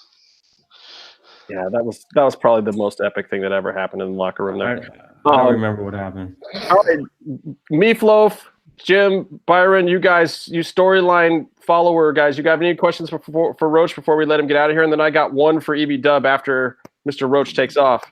I got one. What's up with the TikTok before the TikTok guy showed up? Was that intentional? It was always, or are you talking about the Rabbit Tribe using TikTok a whole season before Cross came in? Yeah. Well, I think the TikTok originally is sort of a homage to Alice in Wonderland. Mm-hmm. And then it just worked well for the White Rabbit character. There you go. Okay. So was it a happy coincidence then that it was Cross that ended up coming into that role? I guess so. As far as TikTok, you mean? Yeah, because he was using it too as his Herald of Doomsday gimmick for a while. Oh, yeah, he'd been doing that for 2 or 3 years, I think. Actually, yeah, like it was. Yeah, yeah, I guess so. That was a happy accident. Cool. See, well, you should have just been like, no, we planned it. We're clairvoyant. Yeah, everything's on purpose. Meef, did you have anything? I know you guys talked storyline questions earlier. What? I was letting Jim go. I was letting Jim go first. Oh, well, I got one. If timing and everything permitting, could you at least give us a hint of what could have been with Katrina and Captain Vasquez? If they both had stayed, I mean, it's I don't know firmly what would happen. I will say, like, we always envisioned a big backstage fight with Katrina. So I'm glad we got that. As far as Vasquez, I mean, I imagine one thing I wanted to do that money-wise probably would have been way too hard, is I wanted to have a scene in the Old West and it's the scene where something happens between them and Katrina gets stabbed or something, she's dying, and Vasquez gives her the half of the amulet. I was like, we got to do some scene in the past where you see the relationship and you see how, Katrina got her half of the amulet, but that's probably not happening now. I mean, Skip could have probably jumped over to the back section of the LA Gun Club a couple of blocks away and shot that. He could have made that happen. Are you gonna go? You should go Back to the Future 3 for season 5. Hey, Aerostar goes around. If Carmen moves back to the States, maybe it could still happen. Oh, by the way, it's funny you say that. When DJ and I were talking about this Old West scene, we said we wanted a shot of a bunch of cowboys sitting in a corner and having Aerostar there. Yeah. Okay, that would be phenomenal. Yeah. Aerostar is the one guy who none of us ever get tired of. No, he's amazing. We have so many Aerostar ideas today. Well, he is the linchpin, man. He is the solution. And he's the sweetest guy too. He's the guy that never gives you any problems. All right, Meatloaf, this is your big chance to ask the Lucha bosses the question that you've always been wanting to ask, the pressing thing that you just need to know from the Lucha bosses. Oh, well, the thing is, I don't really have a question. So there you go. Well, yeah. The only thing I could guys. say is, I want more Cuerno. More Cuerno. That's all I ever want. More he's Cuerno. amazing. To kill people. I want him to kill people and take their masks as things and put them on his wall. Yeah, we talked about this. If he was a Predator-style character where he was really collecting heads, that would be kind of awesome. I have 2 things. Can I take Meef's turn, but twice? Oh my God! Yes, but real quick, does Meef want to yell at us about Jake Strong? I'm not Casey. Or Big Bad Steve, or who else are you going to yell about? And not enough Cuerno. I think we got your agenda down. I'm sorry about Jake Strong. Don't apologize. No, it's cool. I don't mind. He's our Casey. Yeah. So one, do you guys have any questions for Meef about that thing over her shoulder in the back? And 2, did you? All right, go ahead and ask him. I put a mask on it today for you. What is that? Is that a naked Prince Puma doll? It's a naked Cuerno doll. Oh, it is. It's chocolate. There's no pants. Oh, is that Cuerno's mask? Meef has pants on this time. I don't know what's happening here. I regret everything. Oh, that's awesome. Is that what that was in the background? God, that was hard to tell. Yeah, I own this mask was used this season, and I own the actual ring gear he wore this season. Oh, that's amazing. You know what you got to get though? The deer head. Yeah. Oh well. Oh, that's what I have to ask. I have to ask one question for Randy. On that? Nightclaw's mask. If Nightclaw is never coming back, I need to cure that mask for a certain friend of mine. Okay. I still want to bring Nightclaw back, but. Whoa, you heard it here. That's breaking news, everybody. Chris Roach just said he wants to bring Nightclaw back. That is magical news to everyone's ears. Bring him back. Eric, make it happen. Get his visa. Let's do it. I'm in. Let's get him. When I saw how much 22 to 26 weeks from now, we'll have him. Yeah. And there was in number 2. Did you ever think about doing a mask versus Afro match? Oh, that is the best. We figured this one out a couple weeks ago that it shouldn't have been an Apuestas match between Son of Havoc and Killshot. It should have been Afro versus Mask with Killshot and the Mac.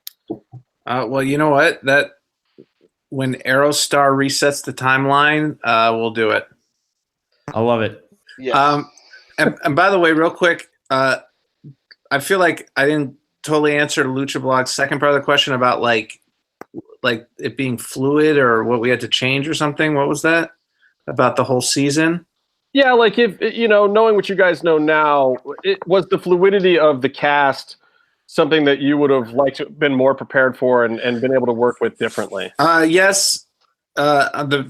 Yes, but that said, our big ideas I don't think were affected. Our big Marty Marty Marty and Pentagon Plan are big. I mean, you'll see the big stuff at the end of the season next week. But also, we wanted Killshot versus Son of Havoc, Mass versus Mass. We wanted to have a wedding with Johnny and Taya.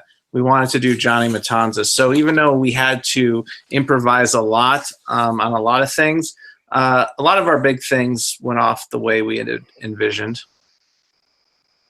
Did you know Johnny was going to do a Macho Man proposal? Yes. Okay. We encourage that. Wedding. The chat room wants you guys to bring in Chris Wolf for next season, and I'm sure Meatloaf would. I like Chris Wolf. I am all for that as well. Yes. I like her. I'm a fan. Hands off, Jim. See, the important guy's a fan. Evie does. He's a fan. No, I saw her wrestle the same time we saw Thunder Rosa and the Stardom performers. I like Chris Wolf. I propose this. You bring her in, you have her wrestle Pentagon, maybe the second or third taping, and then just watch her go off to WWE. Be perfect. Yeah, exactly. I like her. And the other one I liked from that show was Mia Yim. I really liked her a lot too. Oh, yeah. But yeah, already signed. I'm a big fan of Shotzi too. You got to check out Shotzi. I don't know where she's headed though. She could be headed anywhere these days. All right, Roach, get out of here, man. I know you got important stuff to do. Go write Fantasy Island, man. Put all the good ideas in there in case it's already written. Are you done with that thing already? Well, close, pretty much. Holy crap! Have they started casting for you yet? Yeah, Michael Pena is playing Mr. Rourke. Oh yeah, I did hear that announcement, which is so awesome. For you guys who don't know, Chris and Jillian and what's the director's name? Jeff. From Truth or Dare fame. You guys had a thing at Universal Horror Nights too? Yeah. How'd that go? Was that awesome? It was pretty cool. It's kind of weird. We're all just holding on to Roach as long as we can keep him.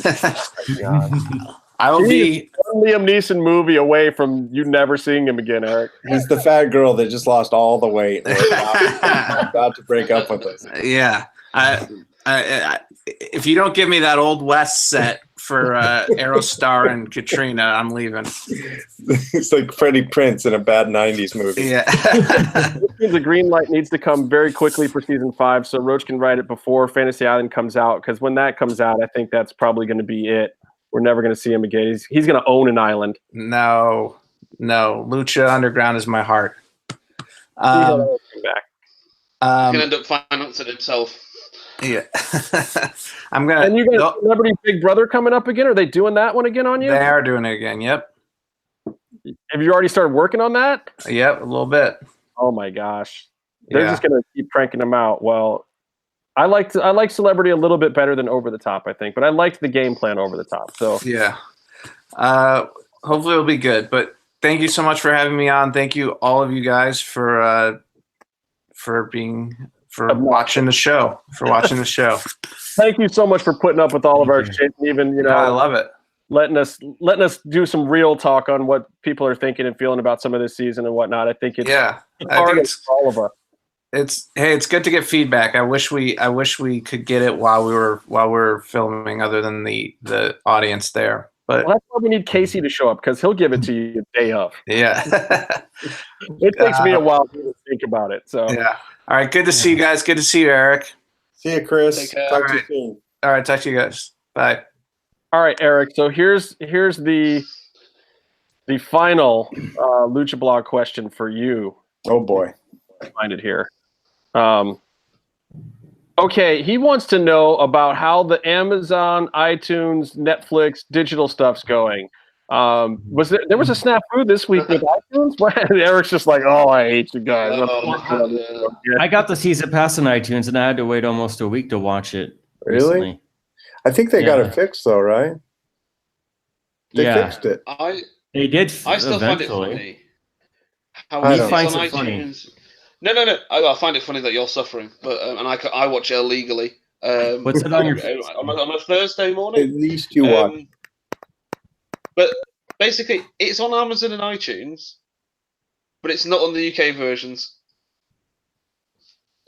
Those things are all divvied up by territories, and every owner gets a different piece of it, and that's way beyond any control that I have any say in. You know, I would give it, if it were me, I would just give it away for free. I'd put it on YouTube. And well, are they doing better? Are they doing better or worse this year on those platforms? Do you know? Honestly, I don't know. I don't know. I know that it did. The first few seasons did really well. It was like, you know, it was always like they were very happy with it. First few seasons. I honestly don't know what's happened since season 3. Those are details that I just am not privy to anymore. Partly because, you know, I haven't, like, the production window on this was so short, and it was, you know, 8 months ago, 9 months ago. Bang it out and then get your offer. You know, and I've squeezed in another show afterwards. So I haven't seen any of. I brought in, you know, Skip to do some stuff for me on Contender, and you know, I haven't seen Dorian in months. I haven't seen John Fogelman in months. I haven't seen any of the guys that Daniel Tibbetts I haven't seen in months. We didn't do the Comic-Con tours this fall. So it's like that's usually where I get my information, and I've just unfortunately, because of what, you know, my obligations to the show, I just haven't been in the loop. Yeah, you guys should have done a big finale thing this year again. Then you guys could have all hung out. Right, I know, but I wouldn't have made it. I've got my other finale Friday night, so yeah, it's going to be a big deal. On Wednesday, Contender on Friday, and that's a big live boxing event, and you're all invited. I'm definitely going to be there. So Netflix, we've heard that it's going away from Netflix. Is that the truth, that seasons 1 and 2 have lapsed at Netflix? You probably don't know. I saw the same article. I learned it when you did. So you know, I would assume is true, but you know, to be honest, I don't know. I may have even more insight than you on that one. You probably do.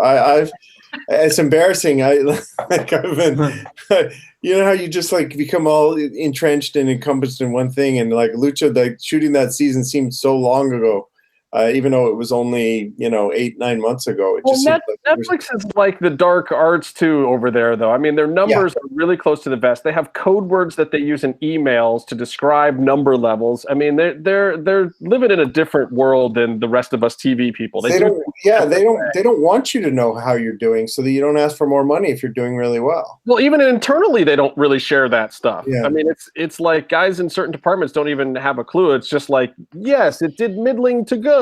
Like, you know, and you know, we have somebody on our staff that has a significant other that works at Netflix, and so we would get some trickles of information, but you never know what to trust and how much of it's accurate. Well, I mean, I would love to see, you know, something happen with seasons 3 and 4 now that you guys have a package bundle there. But I also don't know how El Rey gets to keep the internal, you know, syndication for that stuff. Yeah, I mean, you know, the one good thing about it is we've got a library of 100 and, you know, almost 130 hours of television. That's valuable. You know, no matter what happens beyond that, you know, that has value, and it has value in a lot of places in the world. And so, you know, MGM looking at it as a business, you know, entity, and it's like, okay, they're happy because, you know, that is something that they can constantly go out and sell at MIP and all these other, you know, TV conventions. And there's always just something, you know, there's value in television that has got that many hours built up. You know, hey, I've even got Epics now, so even if the library ended up on Epics, that would work for me. We should do it at Epics. I think we could get actually subscribers to Epics if we had Lucha on it. I think, but you know, what do I know? I think a few shows like that. I mean, I almost wish, especially with what's going on at HBO, that Epics would pick up some more real boxing and kind of become another destination for boxing. Would be great. Trust me, that argument is being made. Eric's like, yes, I need my promoter's license. That was a fortuitous announcement from HBO. So, you know, I would hope that they would see the value in it because, you know, there's some old farts like you and me who enjoy a good boxing match on live television, enjoy a good boxing card, and, you know, followed the sport and would subscribe to a network that had, you know, good live boxing. So I think there's room in the space now too. I mean, look, MMA is oversaturating itself intentionally right now, which is fine to a certain extent. But I feel like with where boxing has been the last 5 to 10 years, that there is this movement to go back to kind of a purity of the sport, and it needs a little bit of reformation and a little new recreation to it. And I think MMA is helping boxing find its way right now. And I think there's going to be opportunities and platforms, but somebody's got to make stars. I mean, the Contender is only one part of that. You need people talking about it on the sports shows, and more than what ESPN and some of these other guys are doing. It feels not inside enough. It feels too pedestrian, and it feels like just something you walk past when it gets covered on some of these other networks right now. And what I think the boxing audience is missing, especially some of the older people in the business, is that it's got to get on to the internet. It's got to get to Twitter. And it doesn't have to be beefs. It doesn't have to be fights. It has to be cool. And somebody needs to make boxing cool again. And I think a platform like Epix could do it. And you see MMA pull it off really well. I mean, you see some of the funniest content is driven, totally on the internet, and podcasts and things from Ariel Helwani to even guys like, Adam Hunter and his videos. I mean, his video with Dan Cormier's made a main event, Amazing. And it's goofy and it's funny, but like you see a star like, what's his name? My balls is hot. Black Beast, Derek. Yeah. And it's like, man, that's straight out of wrestling. Like that's wrestling 101. And that guy went from, being a goofball first off, that was an incredibly exciting fight when he knocked the guy out with 15 Right. I mean, he was losing up until the last 12 He lost every round up to that point. And then they just played it perfectly. And then but it wasn't the fight that got him all the attention. It was the 3 minutes after the fight that and then within 24 hours, he gains 1 million Twitter followers, and he has a title shot announced the following Monday. So it's like exactly, and an uncontentious one too. I mean, their whole beef is Popeye's chicken or Popeye's chicken. Yeah, I mean, like, can you have any more fun with it than that? And people are buzzing about it on the internet, not because it's some epic fight that anybody's expecting some grand outcome. It's simply because probably just stay away from him and make it a safe fight for 3 rounds. But I can't wait to see what they're saying afterwards. Absolutely, and I kind of want to watch it too because there's always a chance. Yes, there's always a chance. You're right. Might just put some leather on. I mean, it just happened in his last fight. Yep. And he's banged up, and he should absolutely not be fighting right now, especially someone at the level of Daniel Cormier. But then you watch him face off, and the Black Beast is like 2 feet taller than Cormier. Yeah, there's so many there's so many rootable angles in this thing. It's fun to, and hopefully for him, he's getting a huge payday. I don't know what his purse is for this, but hopefully it's in the high 6 figures. Right. He deserves it because he's the one that is selling. Look, no one. He's the one that people are tuning in to watch. We all know what Dan can do, exactly. And I'm a big Dan Cormier fan. Put him on Bully Beatdown way back when. But GSP system, he's going to ride him out. He's going to push him back from a distance, cut an angle, and just lay on top of him. The fun is coming from Derek. That's where the fun of this is happening. Absolutely. I don't know. I think that MMA could learn a few things from boxing on how to make money and how to protect the top guys and get the top guys some money. But at the same time, boxing needs to take something from MMA and learn a little more of the promotion runs things and get enough guys under one roof that they can start making stars again. Yeah. Boxing has to stop expecting guys to just become stars. That's not going to work. We have to start making stars for boxing. Yeah, when I was growing up and became a boxing fan, you could see boxing every Saturday afternoon on Wide World of Sports. And there were guys that you watched from the time they were 2-0, 3-0, 4-0, and they brought them along, on TV. And those packages were good. You would watch those packages and you would get to know a fighter. And most of the time they were being, I always say that, like, I was a big John the Beast Mugabe fan back in the early 80s. And it's because he would come on Wide World of Sports every Saturday afternoon. And every other, they fed him some real tomato cans. But they brought him on and he was just a scary dude. And the crowd would all chant Beast, Beast, Beast, Beast. And you looked forward to those fights because you knew they were going to be exciting. You knew there was going to be a knockout. You knew the crowd was going to go completely apeshit. Well, here's the trick for boxing now, though. Look at what we were talking about with Kevin Cross earlier. You guys saw him from that internet stuff. We saw him from that internet stuff. Mm-hmm. Like, there's something to that, and he's a star now. He's a star in AAA. He's a star in Lucha Underground. He's a star in Impact. And a lot of it is what he built himself on the internet that keeps propelling it. You know what the guy is, and he gave himself a coolness factor. Wrestlers have been trying to figure that shit out forever, and it's not that difficult. And a lot of them are starting to do that now. I mean, the Young Bucks, I mean, they are making themselves cool. And a lot of these MMA guys are starting to do that now. I mean, look at Colby Covington, not necessarily making himself cool, but making himself a character, making himself noteworthy. Yeah. I mean, you know, you know, each of the different, you know, like Bellator has a different sort of corporate philosophy, I think, than UFC.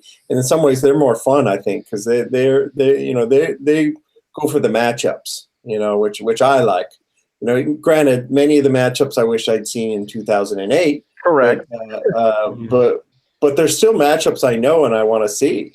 You know, and they're making some of them crash and burn and they're money grabs clearly and whatever. But you know, they've also got some up and coming stars. You know, that I really like. That you know, I think it's a good time in MMA right now. And then you know. PFL and you know there's some other stuff, and I watched a little bare knuckle boxing the other day. I mean, you know, there's a gimmick to that too. You know, I have a story about some bare knuckle boxing. I almost ended up in that world not too long ago. not fighting. No, I had a meet. I mean, MGM was looking. You know, I somehow someone sent me some stuff for them, and that's why I kind of did a deep dive on them one day, and you know, it's interesting. You know, but it's you know, combat sports aren't going anywhere. In fact, I think they're just getting bigger and better. I hope so. I was going to say to you, how is boxing presented in America as a TV show? Like, you know, the big fights. Is it actually a show, or they just go straight into the like undercard? I think that the one thing that boxing has over MMA still is the one big event a year. You know what I mean? You know, they can still put on that big event. The closest thing that I've seen to it in MMA really is Conor McGregor. You know, and like, you know, his thing with Khabib is, you know, poor Khabib just didn't understand that was all just a work, you know, it was all just a gimmick. And you know, he didn't realize that he thought Conor meant all that stuff. Well, Conor didn't mean it. It's just his stupid, you know, character that he creates. Like, yeah, it gets a little annoying, but it sold the shit out of it. I mean, you know, Khabib should be high-fiving him and thanking him like all the other guys that fought. I mean, Nate as Diaz good as Khabib is, get out of Conor these days. Nobody's having a fight party for a Khabib fight. They're just not, you know. So, but I mean, and I'm a guy who's a big Khabib fan. I was, you know, was cheering for him, but you know, you need a reason to tune. You got to, you know, Floyd Mayweather is same thing. It's like I paid for a lot of Floyd Mayweather pay-per-views, not because I liked Floyd Mayweather, because I wanted to watch him lose. You know, absolutely. I mean, it was difficult to do when he's boxing in Las Vegas. Yeah. Well, I said it. Yep. Maidana beat him. I'm going to keep on saying that. Maidana beat him in the first fight. And now Maidana's walking around. I don't think you're all that wrong, actually. Me too. So many things in life. but I still think they put on the big star-studded celebrity fight night thing better than anybody still in boxing, I think. I mean, I was going to say, because there's a weird thing that happens here. So, like, fights here, you kind of tune in, and it's a bit dullish when they're doing the undercard, and they kind of cut back to the guys chatting away about the main fight. But I know in some countries, I want to say Germany, but I'm not 100% sure, they kind of just go straight in for the fights, or like the undercard won't be on TV, and they just go for the main. I just wonder how that's presented in America. No, we usually get a big, long, boring undercard, you know, and that's usually because the promoters are you know, are involved in those decisions. It's never about entertainment value. It's always about, you know, promoters needing to get guys fights on television. But, you know, the one thing I will say about boxing that and this is it's an advantage, but it's also an annoyance with it, is that if you look during a big fight week, that's the week when everybody's a boxing expert. You know what I mean? If there's a big fight on Saturday night, everyone you talk to from Wednesday through Saturday is an expert in boxing and will tell you what each guy needs to do and blah, blah, blah. They're all so damn sure of themselves, even though they don't know any. That's the only time of year they watch it. it's a sport that you can kind of just jump into and pretend like you know what you're talking about, and a lot of people do. MMA, you don't have the same.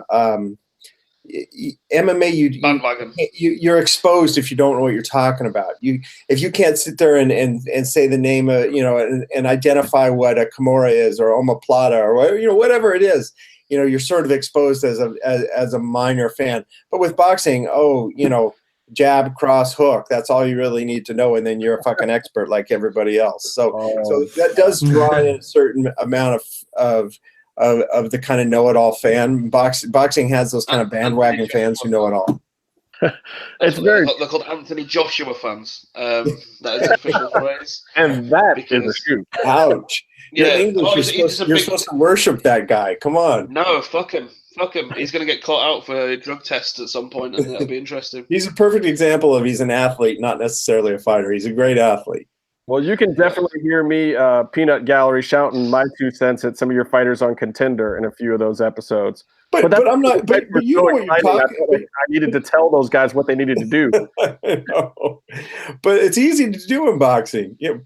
Punch. Use your jab. Stick the jab. Use your jab. Move your head more. I mean, there's 5 or 6 things that you can yell at any one time, and nobody's going to say you're wrong. I was a little more specific than that, but especially in the Moore fight where he wasn't pivoting to the left, where he could have totally come up underneath the body the whole time, and. I'm waiting to watch that episode because I can hear Andre Ward sitting there saying that shit too to the Latin snake over there, Sergio. I can just see the two of them going wise. And it's happened every episode too. I love those two. They're like the guys in the Muppets sitting in the balcony when they're watching those fights. It's one of the things I love about the Contenders. They're just sitting there like, oh my God, will this kid just put his left hand in there already? Like it just. Yeah, they're fun. They do a good job. And Sergio does a good job on DAZN. I don't know if you've seen him do that yet, but I need to subscribe to that because I apparently do too. I've been taking shit from a bunch of people that I'm not watching all this crazy stuff that's happening on DAZN now. DAZN is blowing up, and they're signing up promotions of all kinds. I like what they're doing. They got a lot of Bellator fights. They got a lot of good boxing. Like I actually tried to download it, but I couldn't get it on my TV. They've really got to change the name though, don't they? I mean, DAZN is kind of bad. It's like. I'm in DAZN. Like, it's like a bad nightclub in Lebanon or something like that. It's just terrible. Horrible. So awful. Oh my God. We had over here. Let me look at my notes here, see if I have anything left for Mr. Van Wagenen. I think I've covered most of my stuff. Is there anything that you're really looking forward to from Ultima Lucha 4? Anything that you want people to know to get them to watch this thing, or that you want to talk about? I think that you've hit on it. I think that if you've liked our season finales in the past, you will like this season finale. It does a great job of answering some questions and then opening up new questions where you'll sit there and go, oh man, where are they going to go now? And it will answer some things, but then you'll be scratching your head going, what the fuck did I just see? There will be those moments. Do you have a favorite match from Ultima Lucha, whether it be part 1 or 2? I mean, last year it was clearly, there was a runaway, but this year's a little different, right? I think it was the last one. I was so damn tired. I was like, it's over. Oh, it was so exhausting. That was a tiring day. It was. So it's hard to remember your perspective at the moment. But I have a genuine soft spot with Marty because of our long history together. So I'm always a little nervous when he's out there for him, and I'm always safe when he makes it home in one piece. Yeah. And I love Pentagon. I think I was excited for that match. I knew they would just. I was excited, but at the same time, very deeply concerned. Yeah, I agree. Yeah. Yep. Cosign. Just was telling us they kept on looking over to you. I really was. There's a we couple saw of times you where I don't believe that you were at Gorilla for any of that match. I'm pretty sure you were standing in the doorway over by the bowling alley the whole time, right? Yeah, I like to come in certain times. Certain stuff I like to watch from inside. And I that one section I used to be able to pick a seat out, and I would just sit and watch. And I'm trying to remember where I watched that one from, but I just remember I think you're in a moment heel of, in the like, tunnel. yeah, I remember just thinking like, okay, this is enough. Please, no more. Stop, please. This is enough. You know, and like looking around for who's going to stop this. And I guess it should have been me, but it wasn't. You the whole time. I'm looking over at you like, oh shit, Eric's not stopping it. I guess this is. And by the way, folks, it didn't stop. It kept going. Yeah. That would have been a great finish. You know, I hope it comes through. You know, we had to make a lot of edits in Ultima Lucha. Yeah, I'd imagine so, because we didn't have the TV time for it. So it will seem a lot less excruciating, I think, in the TV version of it. I mean, there was no way to go to El Rey and just be like, look, guys, we shot some extra stuff that day. You want to go 3 hours on this? I actually did. I actually did.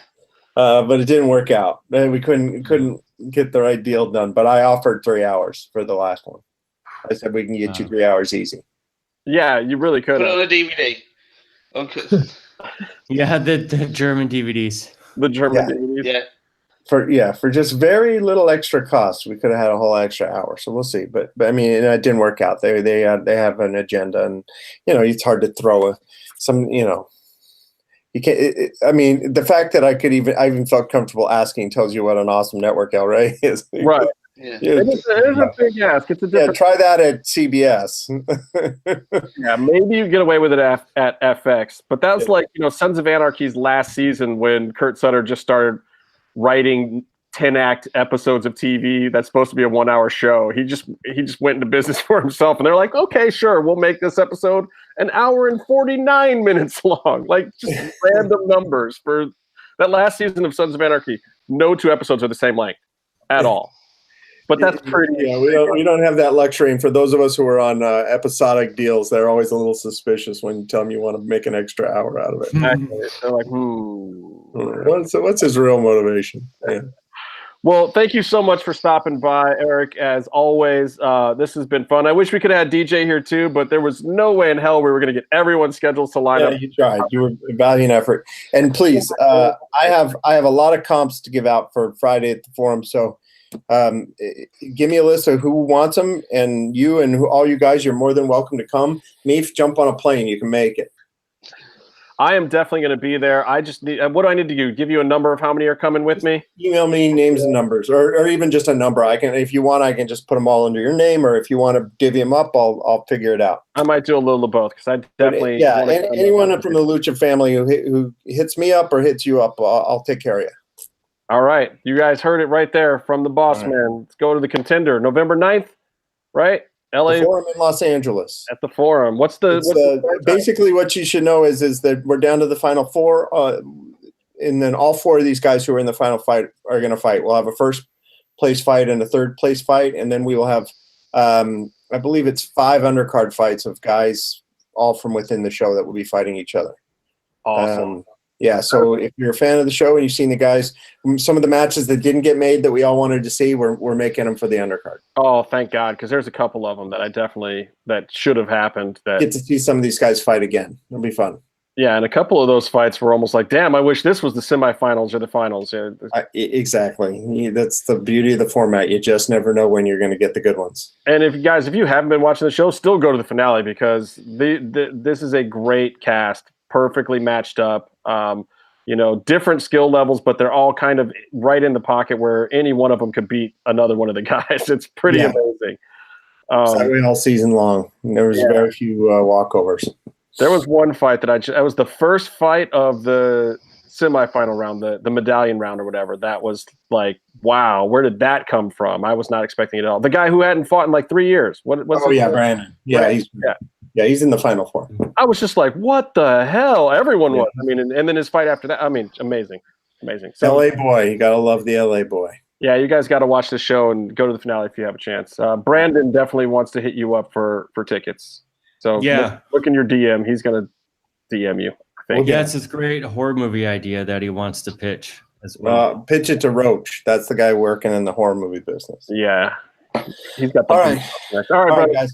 I gotta go. So much. Appreciate it. Get out of here. Go back to one of your 15 jobs. Thanks.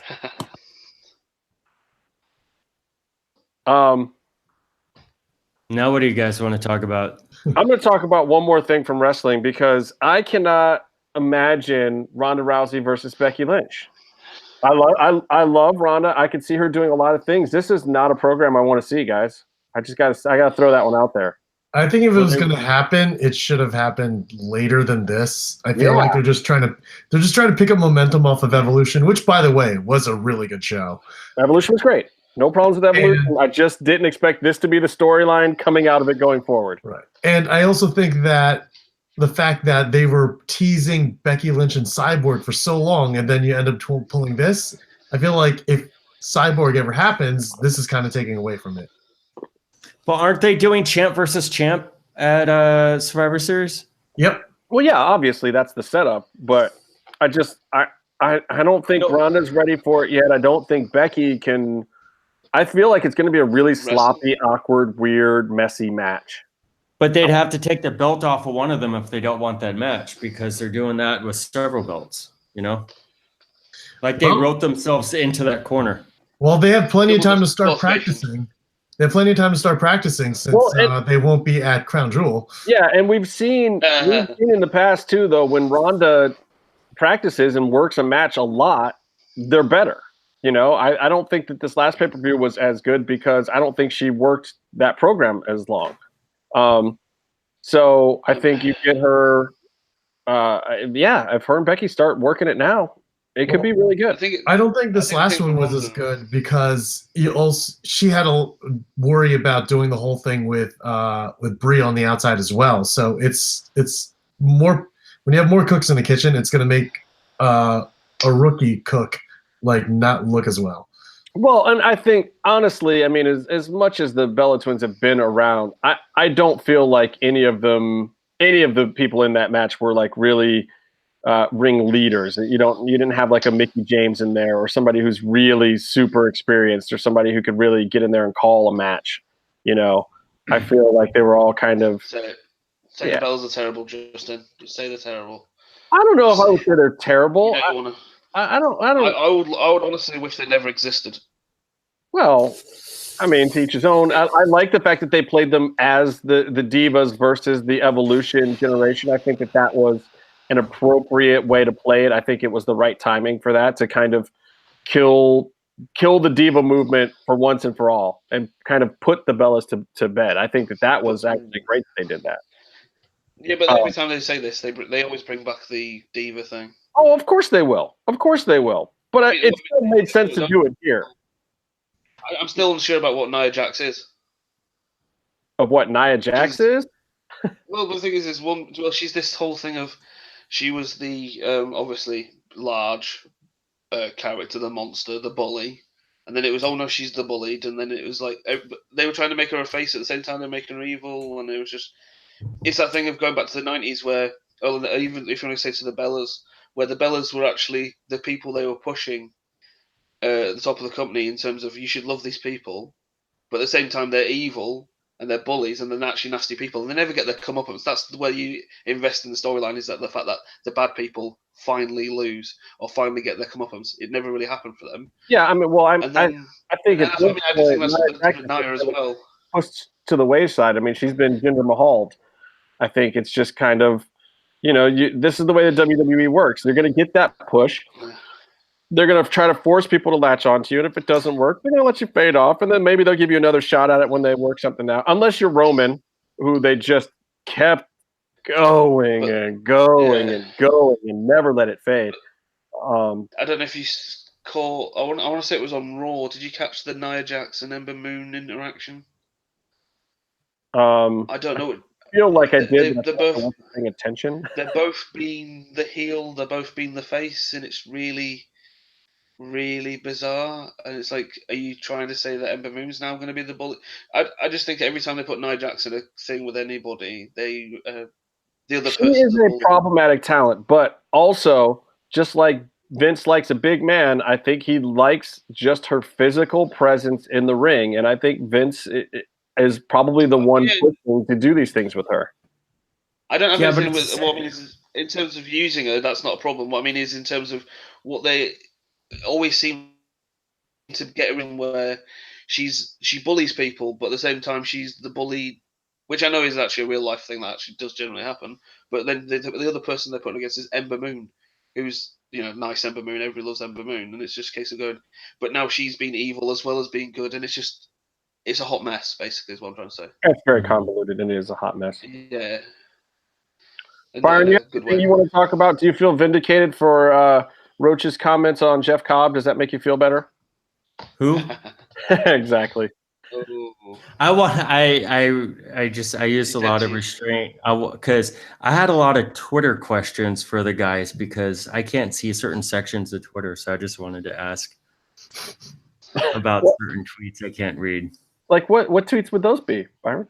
I don't know. There's a corner of Twitter that I don't have access to, so I wanted to see what was going on over there. Joseph's corner of Twitter? Who? Or I don't know. I'm sorry, it's Chavo Guerrero's corner of Twitter. Chavo. I wanted to know what Chavo's tweeting. How's Sir Joseph doing? It's weird he wasn't here. No, he was indisposed. Because you're here. I don't know. He's awesome. That's awesome that Drago's horns through the helmet idea was his. Dude, I'm telling you, I could tell just from a couple of his tweets that was like a proud papa moment for DJ, the whole thing. And the fact that people on the internet were responding to it. He was retweeting pretty much anybody who was talking about Drago in a helmet.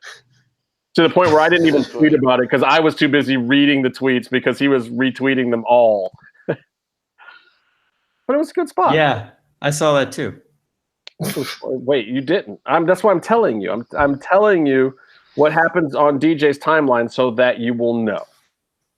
Yeah, I don't have much time for Twitter these days, so thank you for letting me know. All right. Okay, yeah. This was a really cool interview. There was some stuff I wasn't expecting to happen, and some of it they just were ready to throw at us right away. Well, good, because then you get to edit some nice, fun video clips. Because I'm working the next 4 days, so have at it. You don't edit them in the first place. I stopped editing stuff. I used to edit stuff for LuchaCentral.com, but now I don't do that anymore. I did that too. We have 3 videos they haven't put up. I should just put them on our stuff. I probably have 3 or 4. I have a really good Chris DeJoseph highlight video. You know what happened? I put together this great video for Lucha Central about Chris DeJoseph, one of our better interviews. And then I emailed DeJoseph and I said, "You're going to love this. This is a cool video." And they never posted it. And he thinks I'm a liar and I was mocking him. That might be part of it. I also think that it's because they run a Lucha Libre Central website, and we just kept getting all the white talent from Lucha Underground and none of the Latino talent. Which is really my own fault for doing so poorly in middle school Spanish. We had Marty Elias. We had Cobra Moon. Yeah, they ran those. Yeah. Yeah. And then we had who else? Kevin Cross. Got really good English. Mariachi Loco. Marky the Moth, and then we Loco Cholo. Oh, we did have those guys. Yeah, that's true. They're luchadors. They're awesome. All right, I don't have anything else. Yeah, Steve Payne on.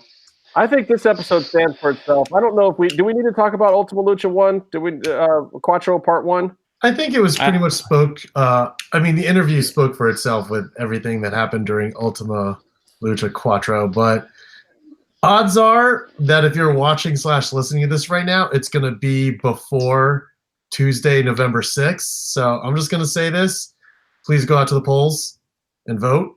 Oh, absolutely. I voted today. I even got my... I'm the orange bastard.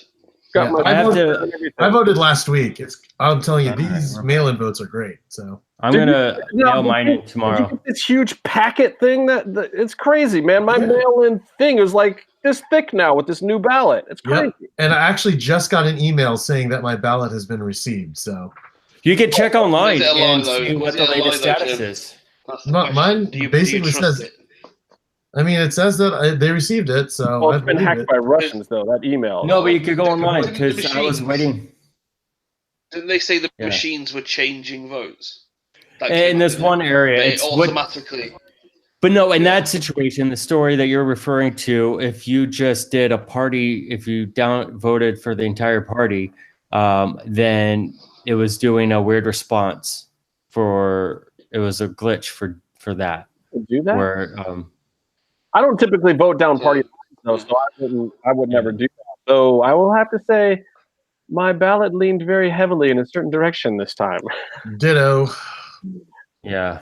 There wasn't a whole lot of debating issues in my mind for this one. So how did you guys figure out how to vote for the judges? That's what I'm hung up on. Okay, so here, and this is some advice for people, because I do feel like some of these things scare people away. First of all, you don't have to vote in every single election. Mm-hmm. So don't let the fact that you see these ballots and it's like, oh, I don't know who these judges are and they're not represented by a party. You very simply don't have to vote for them. Please go and vote for the people that you want to vote for at the top of the card. I don't care if you just vote for governor or just vote for senator or just vote on that one issue that you actually care about. You can just go and cast your vote for one thing if you want, or you can do the whole thing. Now, if you're trying to figure out things like that, the real question is to get information, who do you trust? Because all the information is going to be skewed. It's never going to be unbiased, especially when it comes to candidates. Now, on issues, you might actually find some unbiased journalism that just explains what the issue is. And even the pamphlet itself has pretty good descriptions of, hey, it means this and this and this.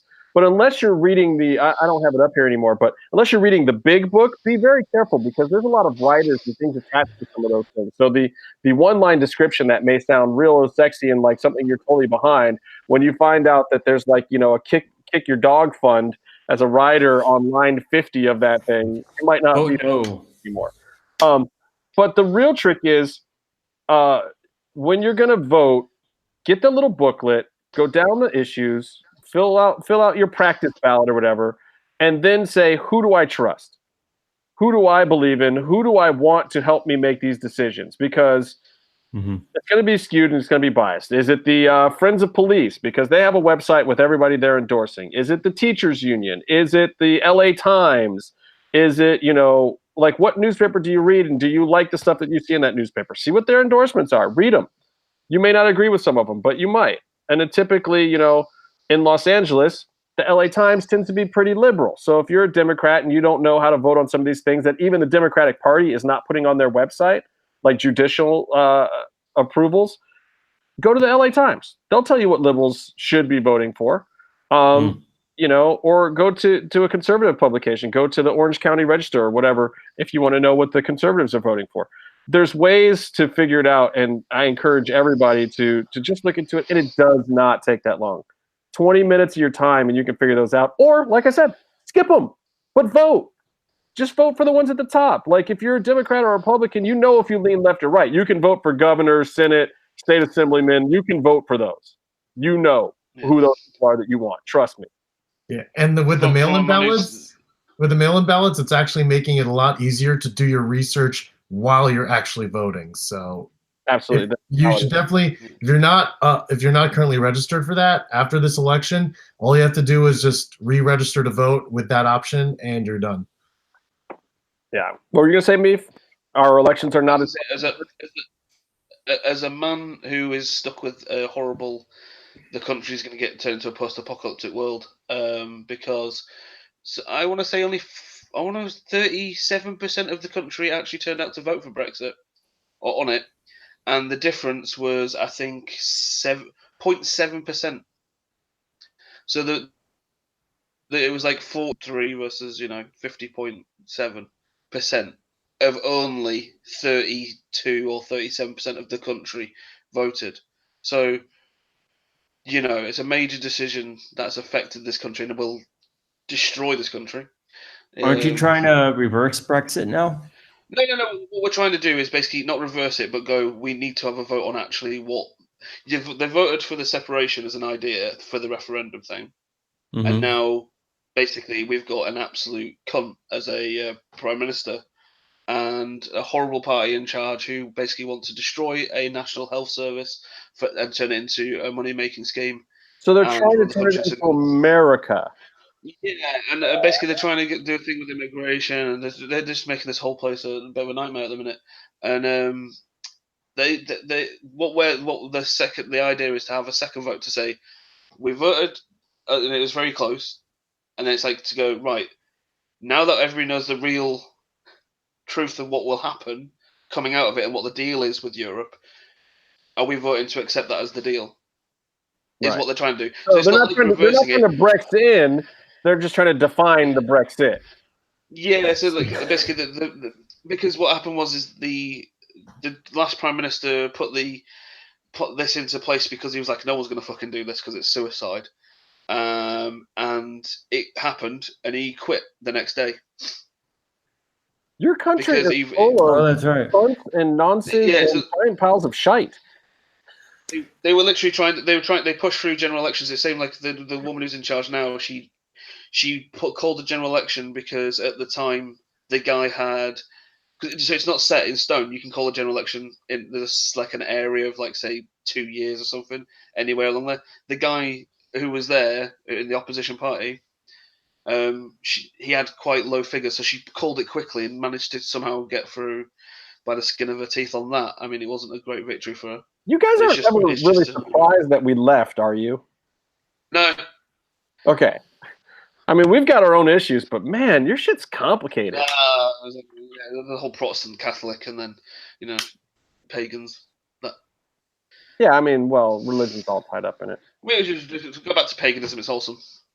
Meef, what's it like to live under the rule of a king? Oh, stop it. Anyone else got anything else or combat sports or MMA related to talk about? Because I'm going to get out of here. Yeah, I'm just going to promote the comic book story Professional Wrestling again by Aubrey Sitterson and Chris Marino, and I think you should pick it up if you haven't gotten it already because it's phenomenal.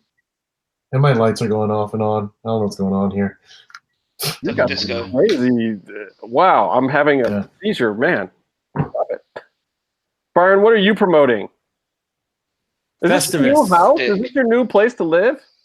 Festivus. For the rest of us. Yeah.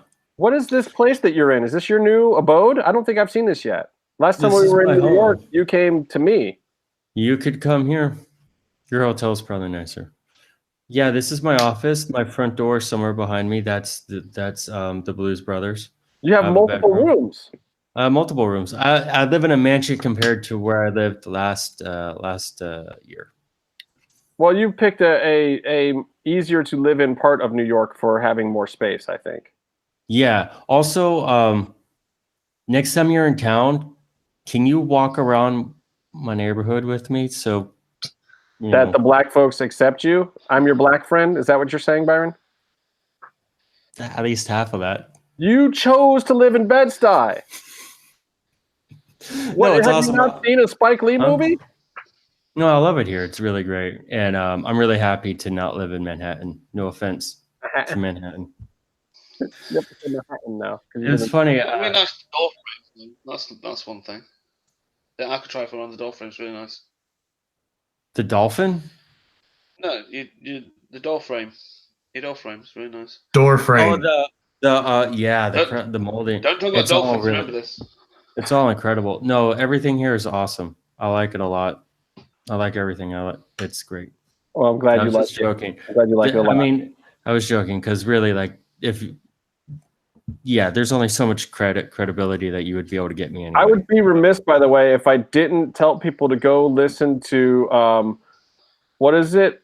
Miserable Pod of Secrets and Mark Out Mania.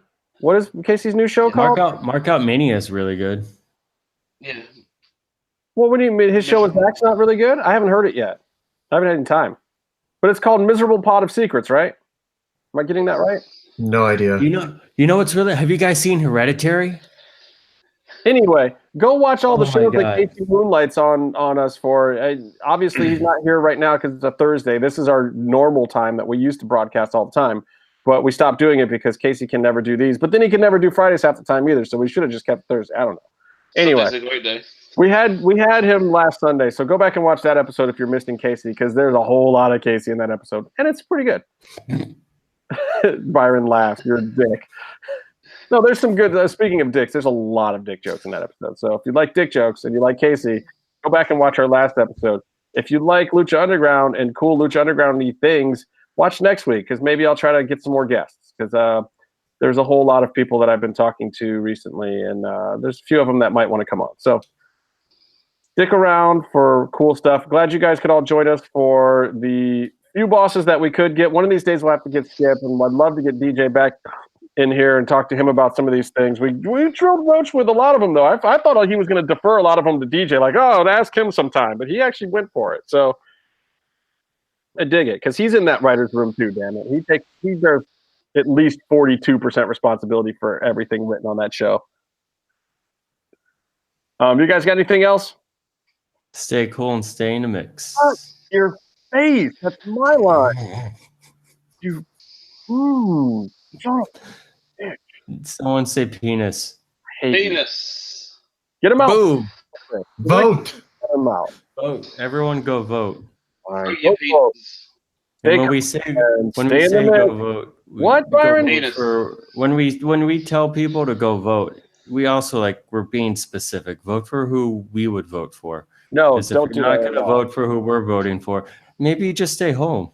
Hey, but also don't mail it in. Just don't vote for Donald Trump shit. So there you go. Don't vote for racism. Don't vote for slavery. Don't. A lot of people like those things, and damn it, in America, if you like those things, you are fully entitled to vote for those things, and I encourage it. I don't like you, but I encourage it. That's democracy. Nah, fuck 'em. But beside the point. I think you can have a discourse that doesn't involve race. Stay comments. Stay in the mix.